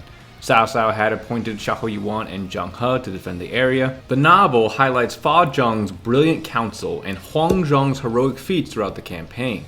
Liu Bei conducted a protracted siege and series of skirmishes, with both sides trading territory and attempting surprise maneuvers. The turning point comes when Fa Zheng orchestrates a night raid by Hua Zhong, catching Xiahou Yuan off guard during an encampment. Huang Zhong charges forward, personally slaying Xiahou Yuan in battle, and this causes chaos among the Wei forces, who begin to fall back. Liu Bei then proclaims himself the king of Hanzhong, marking his official claim as a rival power to Cao Cao. Now the games include both battles and are on par with them pretty well. In the Dynasty Warriors series, the Battle of Hefei is one of the most iconic recurring stages, and for good reasons. Veterans know to brace themselves the moment Zheng Liao makes his entrance, often with an explosive cutscene or monologue that cements him as an unstoppable force. His role is consistently portrayed with reverence, reflecting both his real-life valor and novel legend. The stage typically opens with Wei on the defensive, with Zheng Liao leading a daring counterattack that turns the tide before the Wu forces can settle in. A recurring detail across multiple titles is the Shaoshi bridge sequence, always a pivotal moment, and it regularly serves as a trap for Sun Quan's forces, just like in the novel. Taishi Ci's death is also frequently included, often falling during the chaos of Wei's surprise assault, which could also be a homage to his novel Rushukou death. But what makes Hefei stand out is faithfully the games reflect the novel, the tactical ambush, the intense moral swings, and Zheng Liao's legendary charge. For Shu and Liu Bei, the Battle of Hanzhong is almost always distilled into its most climactic moment, the Battle of Mount Dingjun. Since Dynasty Warriors 3, it's been portrayed as a compact but intense stage, often culminating in a dramatic duel between Huang Zhong and Xiahou Yuan, ending in the latter's death. This iconic moment is a consistent fixture, often delivered with cinematic flair. The stage tends to be smaller and more vertical than typical battlefields, sometimes involving a slow push or even a climb up a mountain. Some entries, like Dynasty Warriors 6, awkwardly place the broader Hanzhong map after Mount Dingjun, but most titles treat it as the rightful climax of Liu Bei's push to secure the region. Despite its compactness, this battle often carries emotional weight and solidifies the strategic and symbolic victory for Shu. Now, to head back to the east for a second Battle of Rushukou that was happening around the same time. The Battle of Rushukou in 217 came after Wu's stinging defeat at Hefei, and the games tend to focus on this second clash where both sides mustered their full military might. The standoff between Cao Cao and Sun Quan ends in a stalemate, which led to a truce, but not before Wu made a bold statement of independence. During the conflict, Gan Ning famously led a raid with just 100 men against a camp of 100,000, returning without a single loss and inflicting serious damage. The feat earned him the iconic praise from Sun Quan, "Meng De has Zheng Liao, while I have Xing Ba." In the Dynasty Warriors series, Rushukou has always been one of the more elusive battles. Before Dynasty Warriors 8, it only appeared in expanded titles like 4 Extreme Legends, 5 Extreme Legends, and Dynasty Warriors 6 Special for Ling Tong's story. When Dynasty Warriors 8 finally gave it a full stage, it was only from Wu's perspective, but it featured a standout sequence. Gan Ning, alongside Lu Meng and Ling Tong, leads a flawless raid on the Wei camp, echoing the legendary zero casualty feat. While brief compared to main battles, it's presented as a stylish showcase for Wu's speed and coordination, often with Gan Ning's raid as the highlight moment. Everything that has unfolded, the rise of Shu, the defiance of Wu, and the unyielding pressure from Wei, has led to this turning point. With the balance of power hanging by a thread, The next clash would not only decide territory, but shake the foundations of trust itself. At the center of it all stood Guan Yu, the legendary general of Shu, whose reputation was as fearsome as his blade. But in this campaign, Guan Yu would make a fatal mistake, a decision that would fracture alliances, trigger retaliation, and alter the course of the Three Kingdoms forever. The stage was set for the Battle of Fan Castle. After Liu Bei's conquest of Hanzhong, the tide of Shu's ambition surged, and standing at the edge of it was Guan Yu. Stationed in Jing province, he launched a bold campaign against Wei, laying siege to Fan Castle. Guan Yu opened strong, driving Cao Ren out of Xiangyang and setting up a siege on Fancheng. Warnings from his advisors Wang Fu about a potential Wu betrayal would go ignored. Guan Yu believed his fire towers would signal any attack and kept his focus squarely on Wei. In response, Cao Cao dispatched 7 armies led by Yu Jin and Pang De. Pang De, undeterred by doubts, famously carried a coffin to battle, swearing to kill or be killed. He managed to wound Guan Yu in a fierce duel, yet Guan Yu refused to fall. Torrential rains came in and Guan Yu turned nature itself into a weapon, flooding the Wei armies, which resulted in Yu Jin surrendering and Pang De was captured and executed. As morale waned, Cao Ren considered retreat, but was convinced by Man Chong to hold, predicting that Wu wouldn't allow Guan Yu to claim Jing uncontested. While Shu pushed the siege forward, Wu, led by the cunning Lu Meng, executed a silent strike behind Shu's line. Jing province fell with barely a fight as Pan Jun, Mi Fang, and Fu Shiren all defected. Guan Yu, unaware, was wounded again by a poisoned arrow, and the legendary Dr. Ho Tuo treated him while Guan Yu casually played a game of Go, but was warned against future exertion. The siege tightened and Shu Huang would end up arriving, revealing that Jing had already fallen. With the rear exposed and morale broken, Guan Yu attempted to regroup at Gong'an and Nanjun, only to find that they too had been lost without resistance. Furious, his reopened wound would worsen and he retreated to Maicheng, where his storied life would meet its final chapter at the hands of Wu. Diving into how the games handled the Battle of Fan Castle has been a series staple since Dynasty Warriors 3, and for many longtime fans, it's the moment where the story of the Three Kingdoms truly shifts. The betrayal of Mi Fang and Fu Shiren is always front and center, treated not just as a gameplay twist, but as a narrative gut punch. The constant rain, the gray palette, Dynasty Warriors uses the environment here to signal what fans have come to expect. This is not just a battle, it's the beginning of the end for Shu's brightest hero. What makes this stage so memorable is how consistently it captures the gravity of the moment. Whether you're playing as Guan Yu making a final stand or as Wu forces enacting their grim strategy, there's a weight to every decision. Some entries, especially in Dynasty Warriors 7, push this further with cutscenes that hammer in the personal cost, while others, like Dynasty Warriors 4, allow you to follow up directly with the siege of Maicheng, giving closure to Guan Yu's final chapter. It also gives closure to the budding rivalry of Xiahou versus Guan Yu. This rivalry is only noticeable in the game, is not evident in history or the novel, but as early as Hulao Gate, we see this budding rivalry of Xiahou having this almost jealous nature when it comes to Guan Yu. And Fan Castle in all games is the climatic result of the two characters, especially if you're playing the Wei forces. Two legendary characters going at it one more time with nothing but honor and respect, and maybe a little bit of disdain coming from Xiahou. Regardless, every game has this intense rivalry between these two characters that finally comes to a close around this battle. It's a battle we know, but it still hits hard because the series knows how to make it feel like the moment everything begins to fall apart. The aftermath of Fan Castle would lead to brutal changes during the time, of course leading to the eventual climactic battle at Yiling. Starting off with Wei, they would go through the biggest change as the following year, the hero of chaos, Cao Cao, one of our main characters from the beginning of the video, would pass on. After Cao Cao's death in 220, his son Cao Pi took swift and decisive action, forcing Emperor Xian to abdicate, and Cao Pi formally ended the centuries-old Han Dynasty and established the state of Cao Wei. In the aftermath, Sun Quan chose caution. He neither openly opposed Wei nor declared independence, instead adopting a wait-and-see approach. Meanwhile, Liu Bei, grieving Guan Yu's death and furious over Sun Quan's betrayal, declared himself emperor in early 221, founding the state of Shu Han. With his new title, Liu Bei prepared for war, aiming to avenge Guan Yu and reclaim lost Jin territory.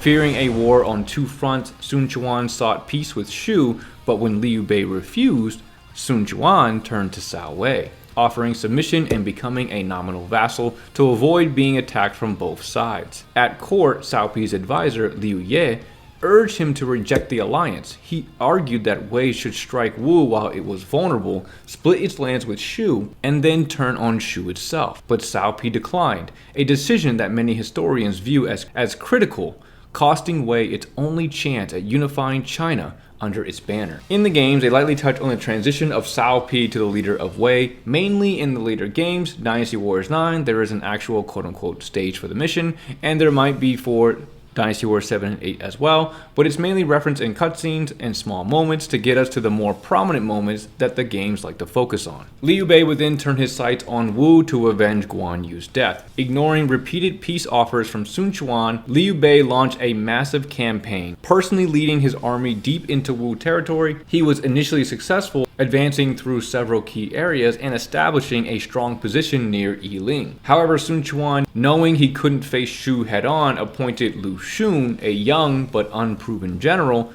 to lead Wu's defense. For over a year, the two sides remained deadlocked. Liu Bei avoided a decisive engagement, instead building a network of camps in the forest and hills. This overextension left his army vulnerable, and in the summer of 222, Wu commander Lu Xun, after patiently biding his time, exploited the dry conditions and launched a massive fire attack. Shu's encampments were engulfed in flames, leading to a chaotic rout. Liu Bei narrowly escaped and fled to Baidicheng in defeat.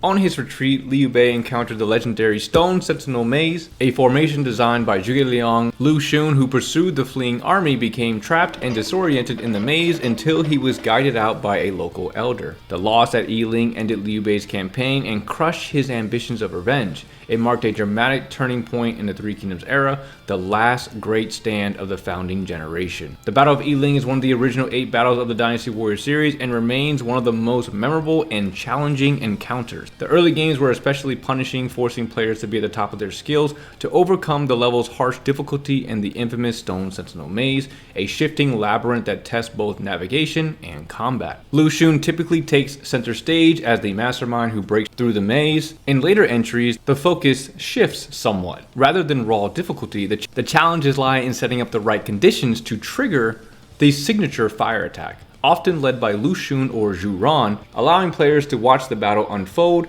with cinematic flair. These versions feature in-depth cutscenes that cover both the battle and its aftermath, offering a narrative payoff that's engaging but nowhere near as difficult as the earlier games. This evolution highlights the series' growth from punishing gameplay tests to immersive storytelling moments, while still honoring Yiling as a classic and satisfying victory. After the catastrophic defeat at Yiling, Liu Bei retreated to Baidi Castle. Though his body and spirit both broken by the loss of his sworn brother Guan Yu and the failure of his revenge campaign, his health steadily declined, and in 223, Liu Bei died at Baidi, entrusting the future of Shu to his son, Liu Shan, and naming Zhuge Liang as imperial chancellor and regent. In their final conversation, Liu Bei famously urged Zhuge Liang to take the throne if Liu Shan proved unfit, a mark of the immense trust he placed in him. Recognizing that Shu could not stand alone against the might of Wei, Zhuge Liang took charge of this diplomacy and opened communications with Lu Xun and Sun Quan, leading to the restoration of the Sun-Liu alliance. Briefly mentioning the Battle of Baidi Castle that is prominent in most Dynasty Warriors games,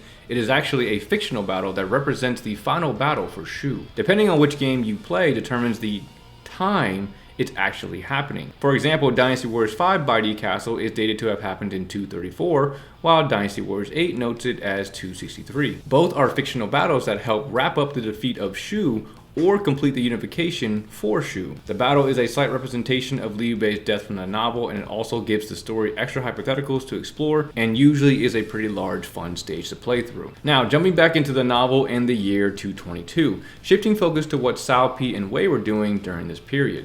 They wasted no time attempting to take advantage of Wu's vulnerable, battle-worn state in the immediate aftermath of the Battle of Yiling and Liu Bei's death. Though Sun Quan had nominally submitted to Wei, tensions quickly resurfaced. When Cao Pi demanded that Sun Quan send his son as a hostage to the Wei court, a symbolic gesture of loyalty, Sun Quan refused. This was all the excuse Cao Pi needed. Believing Wu to be exhausted and politically unstable, Cao Pi launched a massive three-pronged campaign in 222, targeting key Wu positions to force full submission or conquest. The attacks came at Dongkou, Jiangling, and Rushukou. Dongkou was led by Cao Shu, where the legendary Zhang Liao fought his final battle in the novel, where he would be mortally wounded in an ambush by Ding Feng, which marked a rare moment of vulnerability for one of Wei's fiercest generals. Battle of Jiangling, where Zhu Ran would command Wu's defenses and managed to repel the Wei forces that were led by Zheng He. And then finally the Battle of Rushukou, where Cao Ren led the Wei forces but was also stopped in his tracks by the fortified Wu lines commanded by Zhu Huan. The novel doesn't dwell in great depth on each campaign's tactics, but frames the three-front assault as both bold and desperate. Wei's plan ultimately fails, plagued by strong Wu resistance, illness among the troops, and a string of misfortunes. These failed invasions signaled that Cao Pi had overestimated his ability to crush Wu militarily, and for the time being, the southern front stabilizes, with Wu now more confident in its independence than ever before. Dynasty Warriors seems to handle this period pretty briefly. Jiangling and Dongkou are staple battles for Wu in Dynasty Warriors 7. It's also the battle where they show Zhang Liao explicitly dying in the games, and only in Dynasty Warriors 7, which was a crazy moment to witness. Other than that, the battles don't have much significance in the game. Now, swapping back to the south and jumping to 225, time to hit one of the more interesting battles and characters for this time period, which was the Nanzhong campaign. With the north and east momentarily stable, Liu Bei gone, and Wu no longer an immediate threat, Zhuge Liang turned his attention southward in 225 toward the rebellious tribes of the Nanman. These tribes, led by the fierce and unpredictable Meng Huo, had repeatedly stirred unrest in the southern commanderies, threatening Shu's borders and choking supply routes. Zhuge Liang personally led the campaign not with brute force, but with a mix of tactical brilliance, psychological manipulation, and diplomatic finesse. The novel famously dramatizes this campaign as a war of patience and intellect. Meng Huo is captured and released a total of 7 times, each time stunned by Zhuge Liang's mercy and cunning. Initially viewing Shu forces as mere outsiders, Meng Huo gradually grew to admire Zhuge Liang's character and wisdom. Upon his 7th release, Meng Huo finally declared, "I will never rebel again," and voluntarily submitted to Shu rule, bringing the southern tribes with him. The campaign also introduces larger-than-life figures like King Mulu, who fights with wild beasts, and Zhurong, Meng Huo's wife and one of the few female warriors in the novel. The games follow the theme of this really closely. The Nanman campaign is consistently remembered by veterans as one of the most unique and punishing battles in the franchise, especially in the earlier titles. From Dynasty Warriors 3 to Dynasty Warriors 5, the battle is a full-fledged adventure into unfamiliar territory filled with dense jungle paths, raging elephants, exotic personalities, and mechanics that truly felt distinct from the rest of the game. The stages capture the chaotic, mystical energy of the South, and players had to brave tiger ambushes, poison swamps, collapsing bridges, hidden ambushes, and troops wielding torches, blow darts, and siege beasts. Characters like Meng Huo, Zhurong, and King Mulu were not just bosses, but they were events, each with colorful designs and over-the-top antics that made the region feel like an entirely different world. However, from Dynasty Warriors 6 onward, the Nanman campaign sees a sharp decline in importance. It becomes either a skipped or background battle, briefly mentioned or relegated to side mode. In Dynasty Warriors 8, it is heavily compressed, and by Dynasty Warriors 9, it's all but absent from the spotlight. What was once a rich, dramatic encounter packed with memorable moments and gameplay variety has been sparsely represented in later titles, disappointing players who remember its earlier glory. Back up to the north and Wei a year later in 226, only 6 years after declaring himself emperor and founding the state of Cao Wei, Cao Pi would die at the age of 40. Though his reign was relatively short, he had reshaped the landscape of China,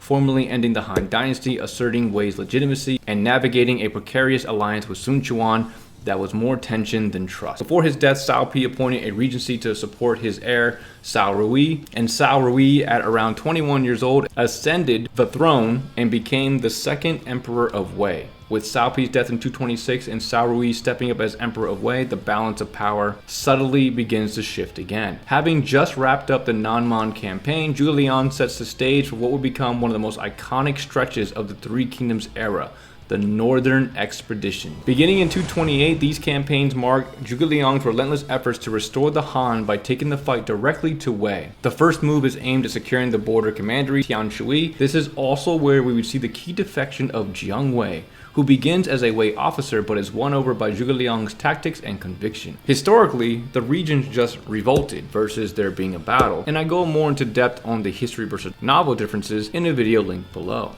From this moment forward, Jiang Wei becomes a core figure in the Shu narrative.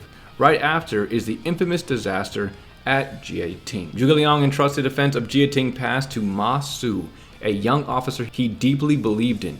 Overconfident and idealistic, Ma Su chooses to camp on a hill far from water supply, violating direct orders and leaving his men vulnerable. Wei General Zhang He, a seasoned strategist, quickly surrounds and cuts off Ma Su's position, leading to a crushing defeat. When the news reaches Zhuge Liang, he is devastated. While Ma Su begs for mercy, Zhuge Liang executes him to preserve military discipline. Simultaneously, Zhuge Liang had launched an assault toward Mount Qi, a coordinated prong of the same offensive. The battle here was more favorable for Shu, with Zhuge Liang personally leading the charge and successfully defeating the Wei forces led by Cao Zhen. Despite tactical victories at Mount Qi and securing some commanderies, the setback at Jieting forces a full withdrawal, ending the first expedition prematurely.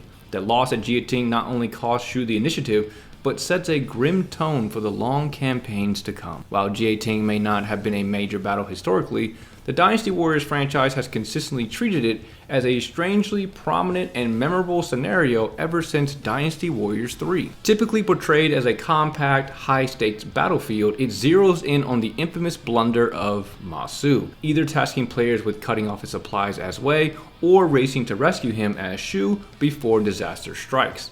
The map design across the games reflects the urgency of the narrative. In Dynasty Warriors 3 through 5, Jieting is usually a smaller map, but with tight pacing and high pressure, making the failure or successes feel a little bit more personal. And then Dynasty Warriors 7, the battle becomes more of a side mission, and Dynasty Warriors 8 would revitalize it into a more fleshed out map with better narrative framing, bringing back the weight of Jieting's loss. Unlike Jieting, the Battle of Mount Qi rarely gets spotlight in Dynasty Warriors. It's mostly featured as DLC or side content like in 4 Extreme Legends, and it was mentioned to return in Dynasty Warriors 8 hypothetical Shu stages, and despite being somewhat important in the novel, it's never been a part of the main story mode and lacks a full-scale depiction. Now, following Zhuge Liang's northern campaign, Sun Quan, still recovering from years of strained relations with Shu, sought to reassert strength in the east. When Cao Rui pressed him to send a royal hostage, his son, once again, Sun Quan would refuse. In retaliation, Cao Shu was dispatched to attack Wu, and this led to the Battle of Shiting. Wu's counterattack was orchestrated by Zhou Fang, who proposed a ruse of defection. He sent a surrender letter to Cao Shu claiming he wished to abandon Wu. Despite warnings from some of his advisors, Cao Shu trusted the defection and marched forward. Meanwhile, Lu Xun coordinated a plan to spring the trap, and Zhou Fang met Cao Shu with every appearance of sincerity and lured him deeper into Wu territory. Once fully committed, Lu Xun unleashed a massive ambush. Surprised and encircled, Cao Shu's army was devastated. In the game's Battle of Shiting, originally referred to as Youting, has been around longer than you might expect, first showing up all the way back in Dynasty Warriors 3. Though not a staple in every mainline title, it has managed to sneak its way into almost every generation in one form or another. The battle typically revolves around either rescuing Cao Shu if you're playing as Wei, or crushing him if you're on Wu's side. While the initial versions took place on more compact maps, later games gradually expanded the stage's scale, adding more paths, ambushes, and side objectives to reflect the original ambush-style tactic used in the novel. And the reason that it was referred to as Youting early on was possibly due to mistranslation, as the Chinese characters for Shiting might have been misread. Shortly after the Battle of Shiting, Sun Quan officially declared himself Emperor of Wu in 229, solidifying the full emergence of the Three Kingdoms. With each state now led by a self-proclaimed sovereign, the era of fractured rule had truly begun. Despite their past conflict, the Wu-Shu alliance remained strong, with both sides agreeing to divide Wei between them once it was conquered. As the Eastern Kingdom settled into its new imperial identity, we now turn our attention back to the west, where Zhuge Liang was already preparing for his second northern campaign against Wei. Zhuge Liang's second campaign would target Chensong, a strategic fortress guarding the path into the Wei heartland. Anticipating Zhuge Liang's intentions, Cao Zhen assigned the cunning Hao Zhao to defend the fortress with only a few thousand men. Despite being heavily outnumbered, Hao Zhao mounted a fierce and ingenious defense, using fire, hidden crossbows, and psychological tactics to repel each of Zhuge Liang's advances. After repeated failed assaults and with no progress in sight, Zhuge Liang was forced to retreat. The Battle of Chensong doesn't see much attention in the Dynasty Warriors series, heavily featured in Dynasty Warriors 5 and 8, and in Dynasty Warriors 9 it kind of gets mushed with the battles of Jieting and Tianshui, so it's not really noticeable at all. Both versions presented as a heavy castle siege with layered traps and defensive contraptions the player must disable as Shu. In Dynasty Warriors 8, the battle tends to mark the death of Zhang Bao, which isn't too significant in itself, but still, both stages offer enjoyable map designs and a solid sense of progressing through a well-fortified stronghold, even if the historical and emotional weight is largely downplayed. Following the failed siege at Chensong, Zhuge Liang launched his third northern campaign targeting the region of Jianwei. This time, he achieved a rare victory, pushing deep into Wei territory, capturing Wudu and Yinping. But the gains were modest and supply issues forced him to retreat again. In response, Cao Zhen launched the Ziwu campaign, a major Wei counterattack meant to strike back at Shu through the Ziwu Valley. However, torrential rains flooded the terrain, halting the offensive before it could make meaningful progress. Wei's momentum was lost before it even began. In 230, Zhuge Liang launched another campaign, this time returning to the familiar battleground of Mount Qi. Though he pressed hard, heavy rains once again disrupted his logistics and forced a withdrawal. While not decisive defeats, these campaigns highlighted the constant tension between ambition and resources in Shu's northern efforts. None of these battles are directly portrayed in the Dynasty Warriors games. If anything, they're scattered as background references or folded into other stages. While Zhuge Liang continued his northern campaign, Sun Quan remained active on Wu's front.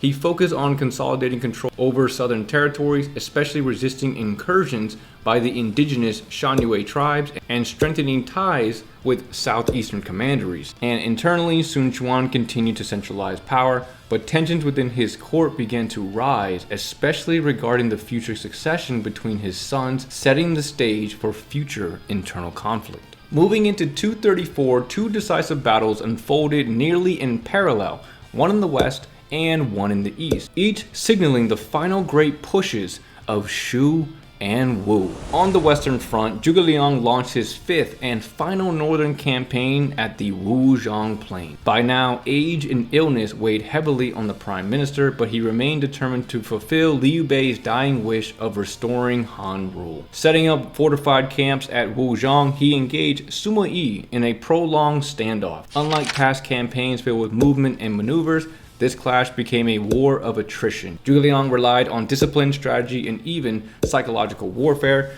including his infamous use of wooden oxen to maintain supply lines and his symbolic empty fort trick to unsettle Sima Yi. Yet the Wei general refused to budge. As illness overcame him, Zhuge Liang prepared his final ploy, a posthumous plan involving a straw effigy meant to deceive the enemy into thinking he lived on. When Zhuge Liang died in camp, Sima Yi cautiously advanced, only to retreat in fear, muttering, "A dead Zhuge scares away a living Sima." The loss of Zhuge Liang marked not only the end of Shu's northern ambitions, but also a turning point in the Three Kingdoms saga. Without its brilliant strategist, Shu's momentum would never recover. Meanwhile, in the east, Sun Quan launched a major offensive against Hefei Castle, hoping to strike Wei while its forces were tied up at Wuzhong. The Wei general Manchong led the defense, commanding a significantly outnumbered garrison. Through cunning tactics, iron discipline, and effective use of fortifications, Manchong successfully resisted Sun Quan's siege, and Wu was forced to retreat after suffering heavy casualties and making little headway. The defense of Hefei once again proved to be a formidable obstacle to Wu's ambition in the Central Plains. Together, Wuzhong and Hefei represented the last major coordinated effort by Shu and Wu to dismantle Wei, and both ended in failure, which signaled a shift from expansion and ambition to survival and decline. The Battle of Wuzhong Plain stands as one of the original 8 legendary battles in the Dynasty Warriors series and easily one of the most iconic. In the early games, it served as the final stage for the Shu and Wu kingdoms. This was the endgame. Zhuge Liang versus Sima Yi, a clash of brilliance under the starlit sky. The map itself was massive and brutal. Players had to navigate an intense battlefield filled with traps, catapults, hidden ambushes, and Zhuge Liang's wild inventions. It was a true test of endurance and tactics. Many remember the haunting beauty of the night sky on this map, a somber backdrop for Zhuge Liang's death scene, and later entries like Dynasty Warriors 7 and 8 would keep the spirit alive, modernizing the stage with grand visuals, dynamic objectives, and polished cutscenes. Wuzhong remained a cinematic showdown, a culmination of the Shu-Wei rivalry that fans grew up with.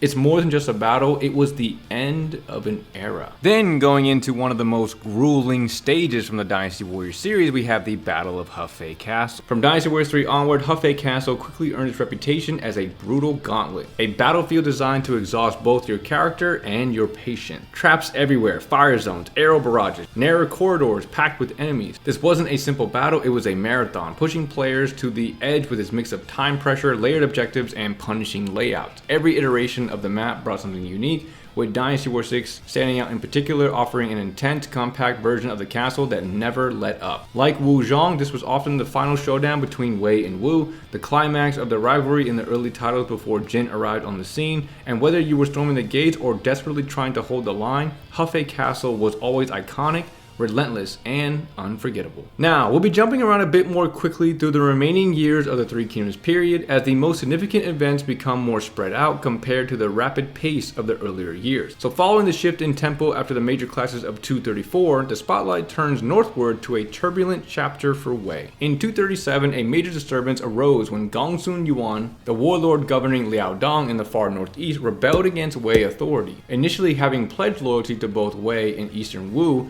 in an act of opportunism, Gongsun Yuan's duplicity forced Wei to respond. Sima Yi was dispatched to deal with the rebellion. Despite difficult terrain and hostile weather, Sima Yi launched a brutal and efficient campaign, culminating in the siege and destruction of Shangping, where Gongsun Yuan and his entire clan were executed. Not long after, a political cold war began to brew within Wei's court, in the lead up to the Battle of Mount Jingshi in 244. Tensions mounted between Cao Shuang, the regent of Wei, and Sima Yi, whose growing reputation posed a threat to the ruling Cao clan. While Cao Shuang was eager to demonstrate his capability, he launched an ambitious but ill-advised campaign against Shu, hoping to gain prestige. The battle, however, ended in failure. Shu's forces, led by Jiang Wei, utilized the natural defenses of the mountainous terrain to repel the Wei army. The failed campaign not only hurt Cao Shuang standing at court, but deepened the rift between him and Sima Yi. By 249, this quiet power struggle erupted into decisive action. While Cao Shuang and his allies were distracted outside the capital on an imperial excursion, Sima Yi launches a bloodless coup in Luoyang, seizing control of the palace and issuing an edict under Empress Dowager Guo's name. With the imperial court behind him and the city under his control, Cao Shuang had no choice but to surrender. Despite Sima Yi's earlier promises of leniency, Cao Shuang, his brothers, and close associates were soon executed, marking the beginning of the Sima family's rise and the decline of Cao authority within Wei. The Gongsun Yuan rebellion is one of the few post-Wuzhong battles featured in the games. First appearing in Dynasty Warriors 7 and 8, often the intro stage for the Jin faction, it tasked players with crushing Gongsun Yuan's revolt in Liaodong under Sima Yi's command. The map is solid, featuring ambushes, multi-phase objectives, and a satisfying final push towards Shangping, where Sima Yi typically orders the execution. It's a fun, well-paced battle that gave players a fresh experience. Mount Jingshi is featured in Dynasty Warriors 7, 8, and 9 as an early Jin stage, typically led by Sima Zhao. The stage throws players into tough mountain terrain, full of ambushes and shifting objectives, making it a solid challenge. It's a fun, tactical map, not a standout, but still memorable for its atmosphere and timing in the Jin campaign. And then moving into the coup d'etat, which is one of the most theatrically portrayed events in the entire Dynasty Warriors series, featured prominently in every game since Dynasty Warriors 7, including Dynasty Warriors 9, where it still shines despite the game's flaws. The betrayal is rich with drama, Cao Shuang's execution, Sima Yi's cunning manipulation, and of course the iconic imbecile line that marks his ruthless triumph. The games frame this moment as Sima Yi's final masterstroke before his retirement, often followed by hints of illness. It's always a spectacle, cinematic, suspenseful, and a highlight of the Jin storyline.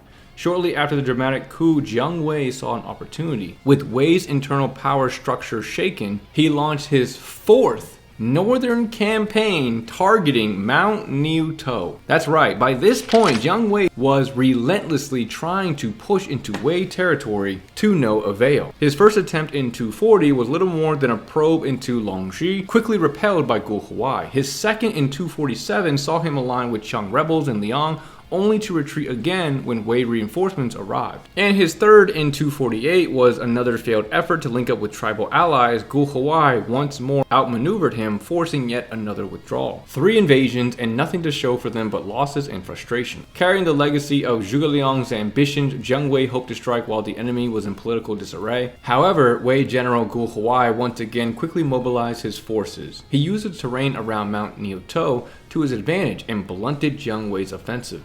Despite the boldness of the attack, the campaign ended in a strategic failure, forcing Jiang Wei to retreat. In the games, the Battle of Mount Niutou is prominently featured in Dynasty Warriors 7, where the rivalry between Jiang Wei and Sima Shi is really brought to the forefront. It's also a little confusing as it is marked as the first Shu invasion for the games, but for the novel and history, Mount Niutou was Jiang Wei's 4th invasion out of a total of 11. The map is great, full of ambushes and traps. Sima Shi and his forces charge forward, and Dong Ai would serve as the strategist, constantly guiding the player through shifting objectives, making it a fun and dynamic stage, even if it strays from the novel. Dynasty Warriors 8 doesn't feature the battle directly, but instead presents a Xiahou Ba journey stage that plays out around the same period. It acts more like a race to the finish map, where performance can determine whether the player unlocks a hypothetical success or follows the historical outcome. And then shortly after, the state of Wei faced another internal challenge: Wang Ling's rebellion. According to Romance of the Three Kingdoms, Wang Ling, governor of Yang province, grew disillusioned with the emperor Cao Fang and believed that the throne should pass to Cao Biao, an attempt to weaken the Sima clan's power. As news of Wang Ling's plot reached Luoyang, Sima Yi acted swiftly. He led a personal expedition south, and Wang Ling, shocked by the rapid response and knowing resistance would be futile, surrendered. Wang Ling is arrested and died shortly after. Wang Ling's rebellion is featured in Dynasty Warriors 7 on a decently sized map where players take on the combined forces of Wang Ling and Wu. One standout moment comes when Sima Yi confronts Zhuge Ke, who was a nephew of the legendary Zhuge Liang.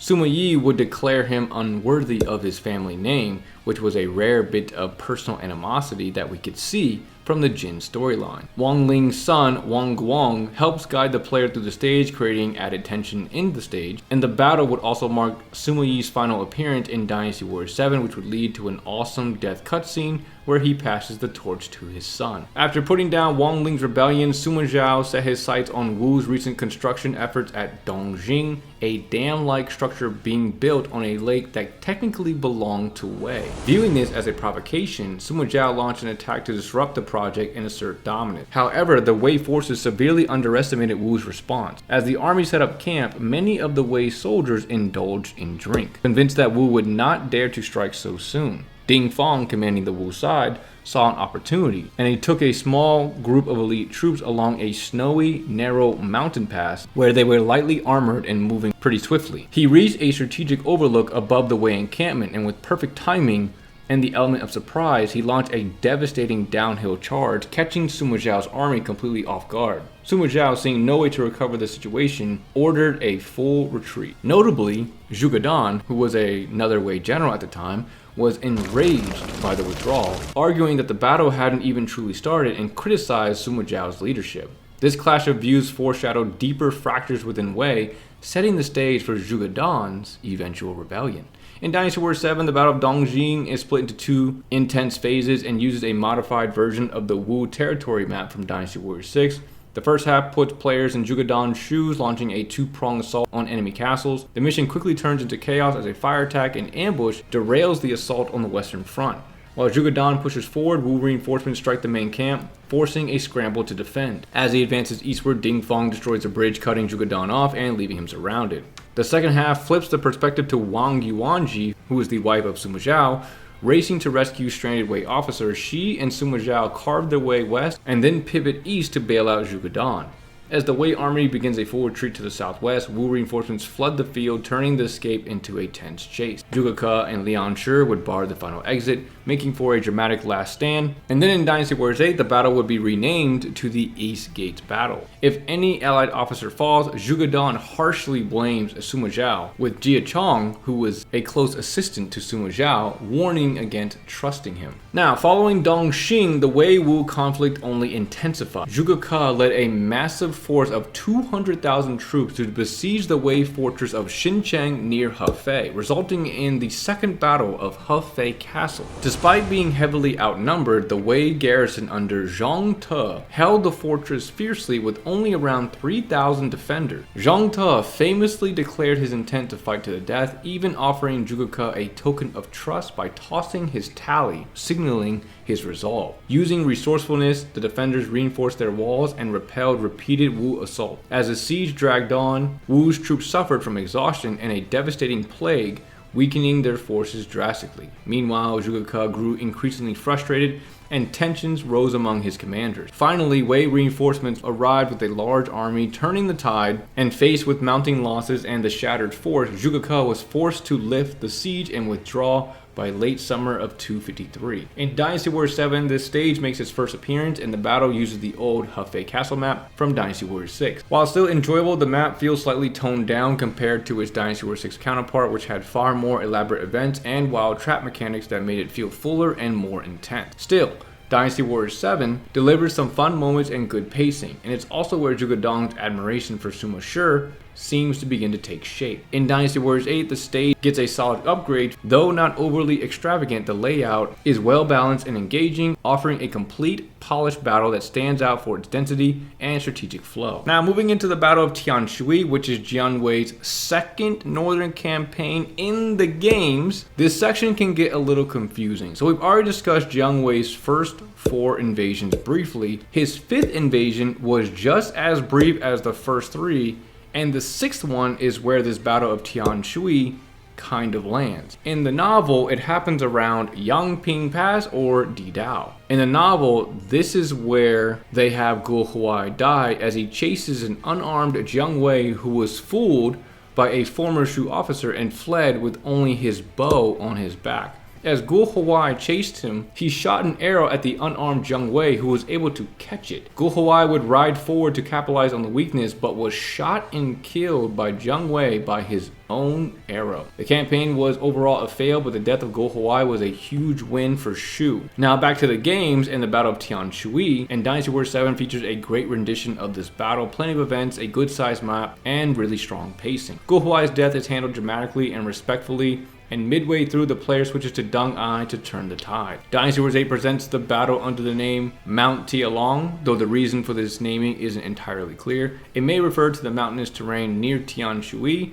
Either way, it's a great map with layered objectives and branching outcomes, and depending on how the player moves through the map, Guo Huai can either survive or perish, adding tension and replay value. In the next segment, I'm going to tell it by using the historical telling instead of the novel, as I feel it's more pertinent to understand what happened. So, in 254, Sima Shi made a violent and decisive move to consolidate his power at Emperor Cao Fang's expense. Cao Fang had aligned himself with Minister Li Fang, arousing Sima Shi's suspicions of a potential plot. After summoning and interrogating Li Fang, Sima Shi personally beat him to death with a sword hilt when Li Fang refused to betray his conversations with the emperor. He then accused Li Fang and his allies Xiahou Xuan and Zhang Qi of treason, executing them and their family. Cao Fang's wife, Empress Zhang, was also deposed, further cementing fear among the court.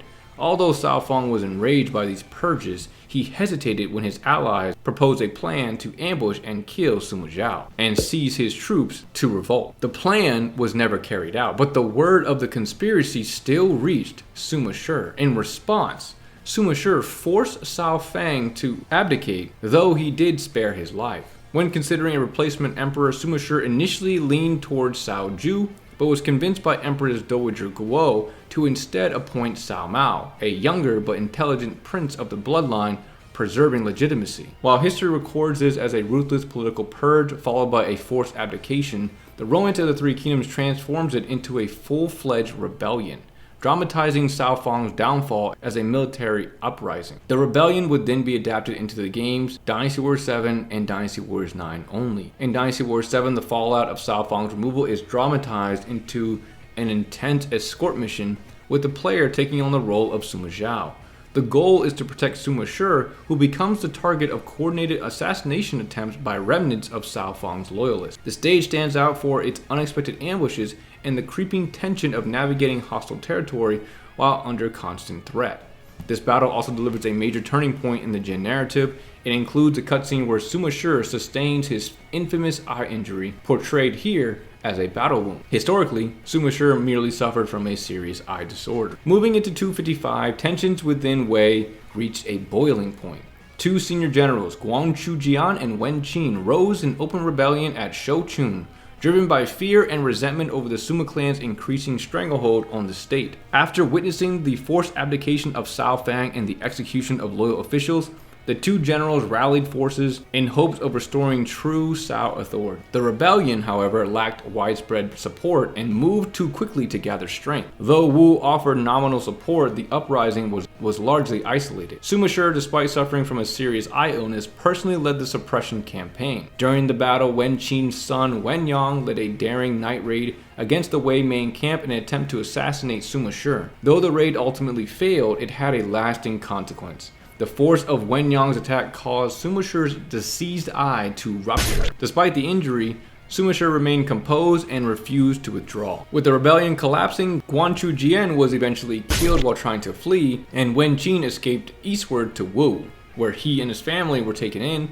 setting the stage for deeper ties between him and the Southern Kingdom. Following the suppression of the Shouchun rebellion, Sima Shi's health worsened, aggravated by his eye injury during Wen Yang's raid. He died later that year, leaving control of Wei in the hands of his brother Sima Zhao. In Dynasty Warriors 7, the rebellion is presented with dramatic weight. The map is expansive and progresses in sections.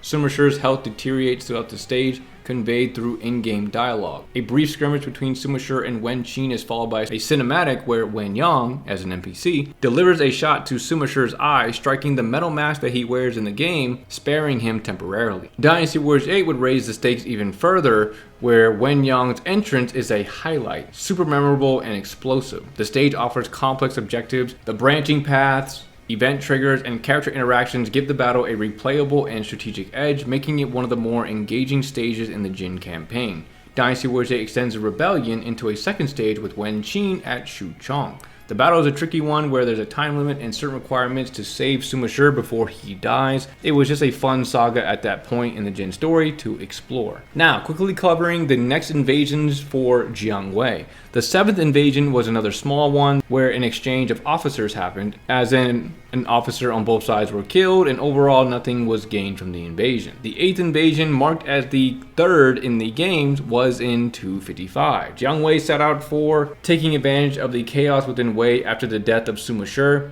marching once again through Tianshui to take a place called Di Dao. Jiang Wei aimed to pressure the weakened state and test its response under new leadership. This time his forces clashed with Wei General Deng Ai, and Deng Ai, though heavily outnumbered, cleverly entrenched his forces and used the terrain to his advantage. Jiang Wei attempted repeated assaults, but the Wei defense held firm. The battle turned into a brutal stalemate, with neither side gaining decisive ground. Eventually, with supplies running low and Deng Ai refusing to break formation, Jiang Wei was forced to pull back to Shu territory, but it wouldn't stop there. Jiang Wei would then launch yet another northern campaign, and in response, Sima Zhao would send Deng Ai and Zhong Hui to intercept the Shu forces at Duangu. As the battle began, Deng Ai advanced too quickly and was ambushed. Zhong Hui, frustrated with Deng Ai's recklessness, rescued him and then pushed northeast to destroy a key bridge meant for enemy reinforcement. Zhong Hui confronted and defeated Xiahou Ba, who defected to Shu after the death of one of his kinsmen, Xiahou Shuan, a few years earlier, and then Zhong Wei's main force would prepare an ambush from the cliff. Deng Ai, recognizing the threat, moved quickly to support Zhong Hui's forces in the canyon, routing Shu's ambusher. The Wei generals then advanced towards Zhong Wei's main camp, defeating Yue Ying and her juggernaut along the way. Yue Ying is the infamous wife of the late Zhuge Liang. Once at the main camp, Zhong Hui would go on to defeat Zhong Wei in battle, and Zhong Wei's latest northern campaign would also come to an end. Dynasty Warriors 7 features both battles prominently. Tao Shui or the second battle of Tianshui reuses the classic Wuzhong Plains map from Dynasty Warriors 6, but it is now shrouded in fog. Hiding enemies and creating opportunities for ambushes, the map's eerie, obscured visibility enhances the tension as players sneak into enemy bases, and the stage ends with a dramatic confrontation involving traps and ballistae, leading to a major turning point where Sima Zhao begins to accept his leadership role, having been reluctant and uncertain early on. Duanggu is a two-part stage split between Zheng Hui and Deng Ai. It begins by emphasizing the growing distrust between the two generals. The first part allows Zheng Hui's advance, culminating in Shahoba's death, and mid-battle players switch to Deng Ai, who realizes Zheng Hui is in danger and rushes to his aid. Dynasty Warriors 8 does not include these battles, but Dynasty Warriors 9 would revisit them, but just like I've said for many battles before, due to the open world format, much of the event pacing and tension is lost, making the scenarios harder to enjoy. Now, moving into Zhuge Dan's rebellion, which is portrayed as the final and most desperate of the three rebellions in Shouchun. After witnessing the downfall of Guangzhou Jian and Wen Qin, Zhuge Dan grew increasingly paranoid and resentful of Sima Zhao's growing authority. Fearing he would be next on the chopping block, he preemptively rose in revolt under the guise of preserving Wei's integrity. To bolster his forces, Zhuge Dan reached out to Eastern Wu requesting reinforcement. Wu responded by sending Zhu Yi, Chuan Yi, and Tongzi along with the remaining members of Wen Qin's family, including Wen Yang. Initially, Zhuge Dan fortified himself in Shouchun, where he held out fiercely against the siege, but tensions quickly unraveled within his camp. Zhuge Dan grew increasingly tyrannical and suspicious, executing subordinates and alienating allies. His relationship with Wen Qin deteriorated until, in a fit of distrust and rage, he executed Wen Qin, further demoralizing the troops and enraging Wen Yang. Wen Yang, deeply wounded by his father's death, turned against Zhuge Dan and defected to Sima Zhao. The morale and unity of the rebellion collapsed soon after. Sima Zhao intensified the siege, and after heavy fighting, Zhuge Dan attempted to escape but was captured and executed, ending the last major internal resistance to the Sima family's dominance. Dynasty Warriors 7 presents Zhuge Dan's rebellion as a spectacle. One of the largest and most dramatic battles in the later timeline, the stage opens with a standout cutscene featuring Zheng Hui in a rare supportive role where he seems genuinely helpful to Sima Zhao. The stage steadily mirrors the novel's tragic arc as players weaken the outer defense. Mid-battle, a pivotal cutscene shows Zhuge Dan executing Wen Qin, a critical moment that causes Wen Yang and Wen Hu to abandon him, further unraveling his position. As the battle ends, Zhuge Dan is defeated in a tragic and cinematic fashion, with a clear sense of regret and sorrow. Dynasty Warriors 8 follows the same broad narrative but tones down some of the spectacle. Many of the emotional and dramatic beats from Dynasty Warriors 7 are reduced to in-battle dialogue, giving less weight to events like Wen Qin's execution. However, the final confrontation is still striking, with Jia Chong personally killing Zhuge Dan in a rare, chilling moment of finality. Alright, just to take a brief pause from all the battles and to focus solely on Wu for a second and the political mess it had gone through, because it can get quite confusing, so I'm going to take a moment to explain everything that eventually led to where we are in the timeline. Everything really begins in 241, when Sun Dong, the original crown prince and eldest son of Sun Quan, passed away. With his death, the issue of succession reopened, and Sun Quan's mental stability started to decline. In 242, he named Sun He as the new crown prince, but he also heavily favored another son, Sun Ba, giving him equal staffing and honors, something many officials warned would lead to internal competition. Sun Quan ignored them, and as expected, tensions between Sun He and Sun Ba grew. Meanwhile, Sun Quan's daughter, Sun Luban, began feeding him gossip that blamed Sun He and his mother for the unrest. To curb factionalism, Sun Quan blocked both sons from contacting their supporters, but this didn't stop Sun Ba from scheming. When Lu Xun tried to defend Sun He, Sun Ba accused Lu Xun of crime. Sun Quan, increasingly unstable, lashed out at Lu Xun repeatedly, which contributed to his death from frustration. By 250, Sun Quan was fed up. In a bizarre move, forced Sun Ba to take his own life, but also deposed Sun He despite no real wrongdoing. Instead, he named his youngest son, Sun Liang, as crown prince, which sparked backlash. His son-in-law, Zhu Ju, husband of Sun Luyu, protested and was forced to take his own life as well. Other officials were purged or executed for supporting Sun He or Sun Ba, and in 251, Sun Quan regretted his decision against Sun He and considered bringing him back. But again, Sun Luban and the rising power broker Sun Jun talked him out of it. At Sun Jun's urging, Sun Quan appointed Zhuge Ke as regent for the young Sun Liang. Though arrogant, Zhuge Ke had been successful in past campaigns and had strong support. Sun Quan would then go on to die a little later. Zhuge Ke's regency was short-lived, and in 253, after a disastrous campaign against Wei, which we already talked about, Zhuge Ke began silencing dissent. Sun Jun would assassinate Zhuge Ke, took over as regent, and consolidated all power under himself. He ruled harshly, and during his regency, multiple plots emerged to remove him. In 254, Sun Dong's son, Sun Ying, tried and failed to overthrow him. In 255, Sun Luban falsely accused her own sister, Sun Luyu, of leading a plot. So Sun Jun had Sun Luyu executed. And in 256, after the failed rebellion of Wen Qin and Guangchu Jian, Wen Qin fled to Wu and urged Sun Jun to strike back at Wei. As plans were being made, Sun Jun suddenly fell ill. Before his death, he transferred his power to his cousin, Sun Chen, who soon took over. Sun Chen's role was just as unpopular. In 257, he deposed the now reigning child emperor Sun Liang and replaced him with his brother Sun Shu on the throne. At first, Sun Shu tried to appease Sun Chen by expanding his fief and granting favors to his allies, but the two would clash quickly. Sun Chen once brought food and wine to the palace, expecting a personal feast with the emperor. When Sun Shu declined, Sun Chen took the offerings to the home of Zhang Bu and joked bitterly about replacing the emperor. Zhang Bu reported this, and Sun Shu, now deeply suspicious, plotted to have Sun Chen eliminated.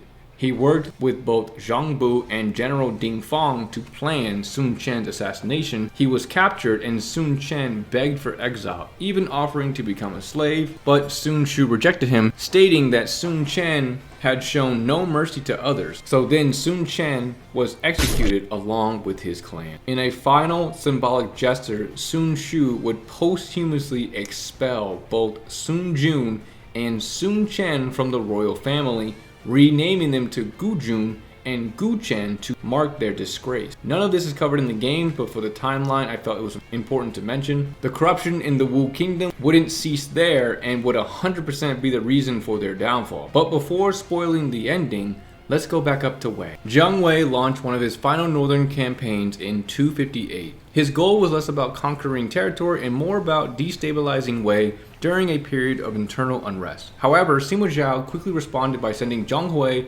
and Wang Jing, forcing Jiang Wei to retreat before any major engagement occurred. Now, moving into the year 260, a major event would happen: the death of the emperor. By 260, power in the Wei court was no longer in the hands of the emperor, but in that of Sima Zhao. Cao Mao, the young emperor, had watched helplessly as the imperial house was slowly smothered, and eventually he'd had enough. Cao Mao secretly called upon trusted officials to plan a coup against Sima Zhao. He donned armor, took up a sword, and personally marched from the palace with only a handful of loyal guards. His goal?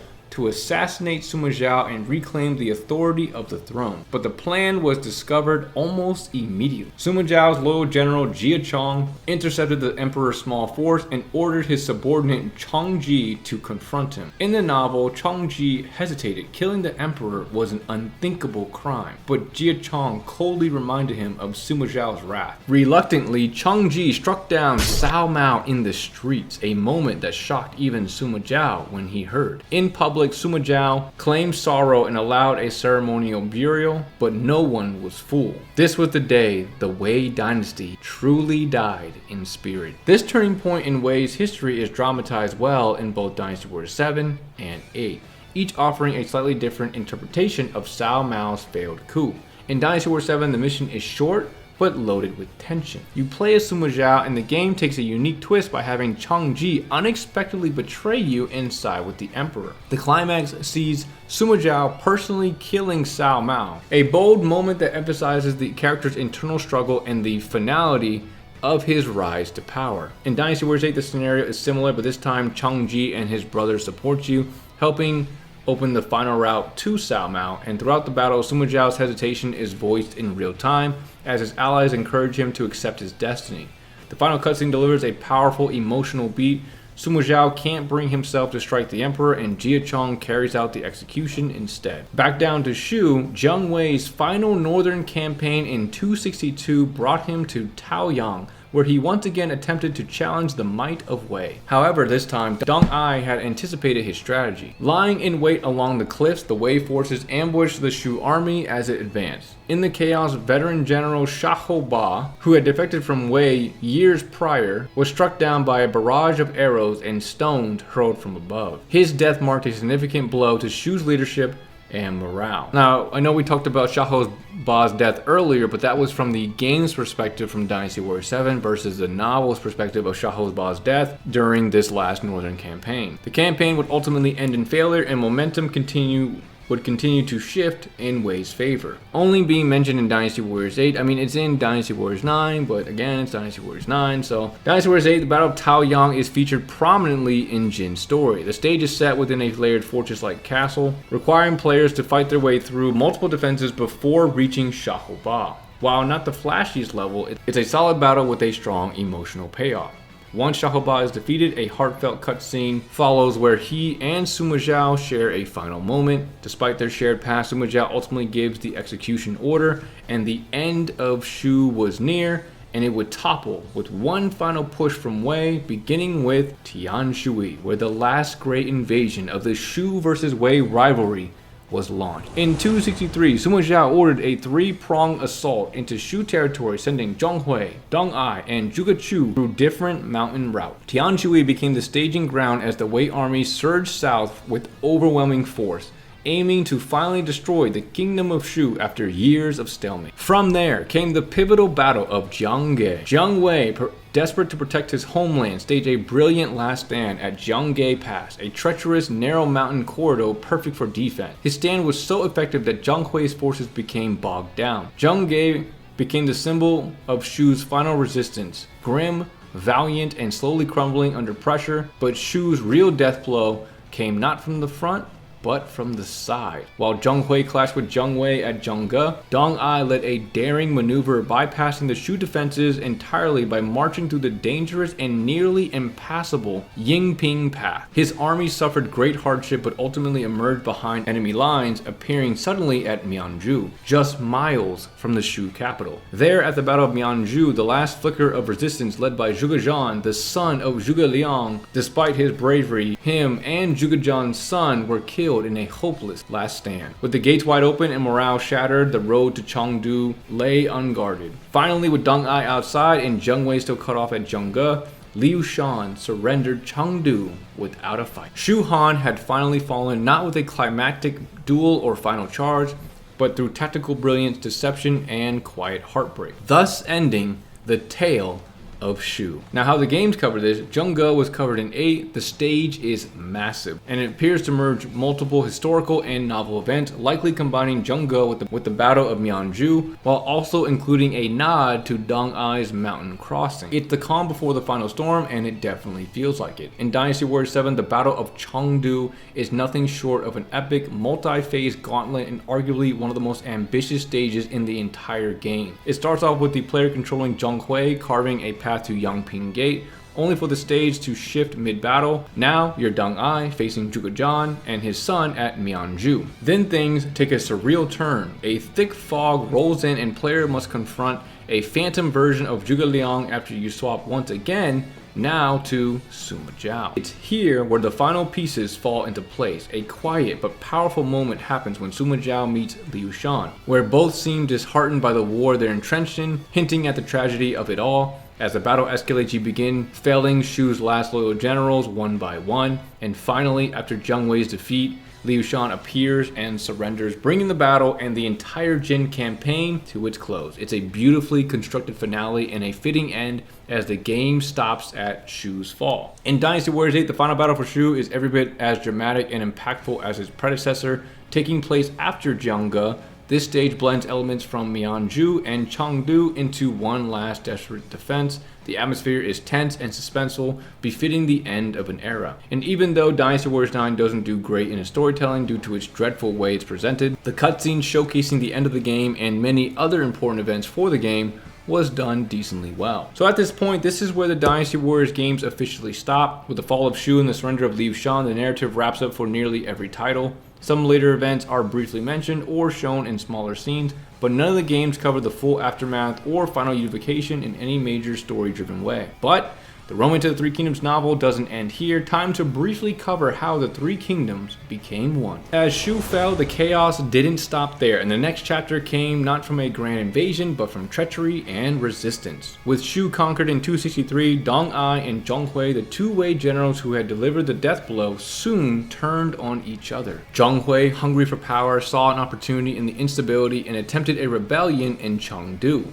He first had Dong Ai arrested and executed, claiming that Dong Ai planned to usurp control. Zhong Hui's ambitions were short-lived. His own troops, suspicious and discontent with his rule, mutinied and killed him. Just months after Shu's collapse, the men who conquered it were both dead. This power vacuum in the West encouraged Eastern Wu to strike. In early 264, Wu launched a campaign into former Shu territory, hoping to reclaim lost ground. The target was Yang'an, a key defensive outpost held by Luo Xian, a Shu officer who had submitted to Wei. The Wu general Bu Xie first led the charge from Xiling, but met fierce resistance from Luo Xian and his garrison. Luo Xian sent his subordinate Yang Zong to break the siege and call for help from the Wei general Chen Qian. To prove his loyalty, Luo Xian even surrendered his tallies and sent his own son as a hostage to Sima Zhao. Angered by the failed assault, Sun Shu ordered Lu Kang to lead 30,000 troops to take Yang'an by force. For 6 brutal months, Luo Xian held out,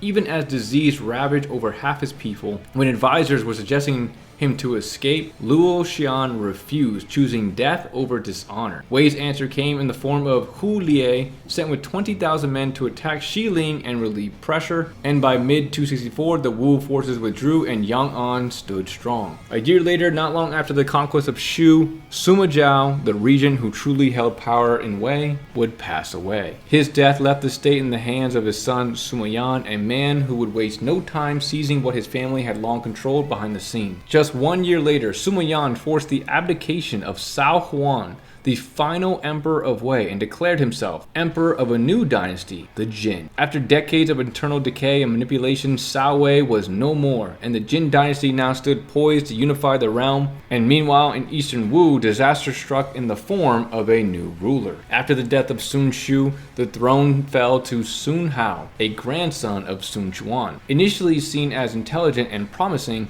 Sun Hao quickly descended into brutal tyranny. He executed officials for minor offenses, indulged in cruelty and superstition. His reign marked the beginning of Wu's final decline as fear and mismanagement eroded the kingdom from within. Now, jumping to 272, Eastern Wu's internal cracks widened with a single disastrous order from Emperor Sun Hao. He summoned Bu Chan, the general in charge of Xiling, back to the capital. Fearing that he was about to be punished and possibly executed, Bu Chan panicked and defected to the Jin dynasty, handing over the strategically vital city of Xiling. In response, Lu Kang, Eastern Wu's most capable commander, led a campaign to suppress the rebellion. Despite the logistical difficulty and high stakes, Lu Kang successfully defeated Bu Chan and reclaimed Xiling for Wu, but the damage had already been done.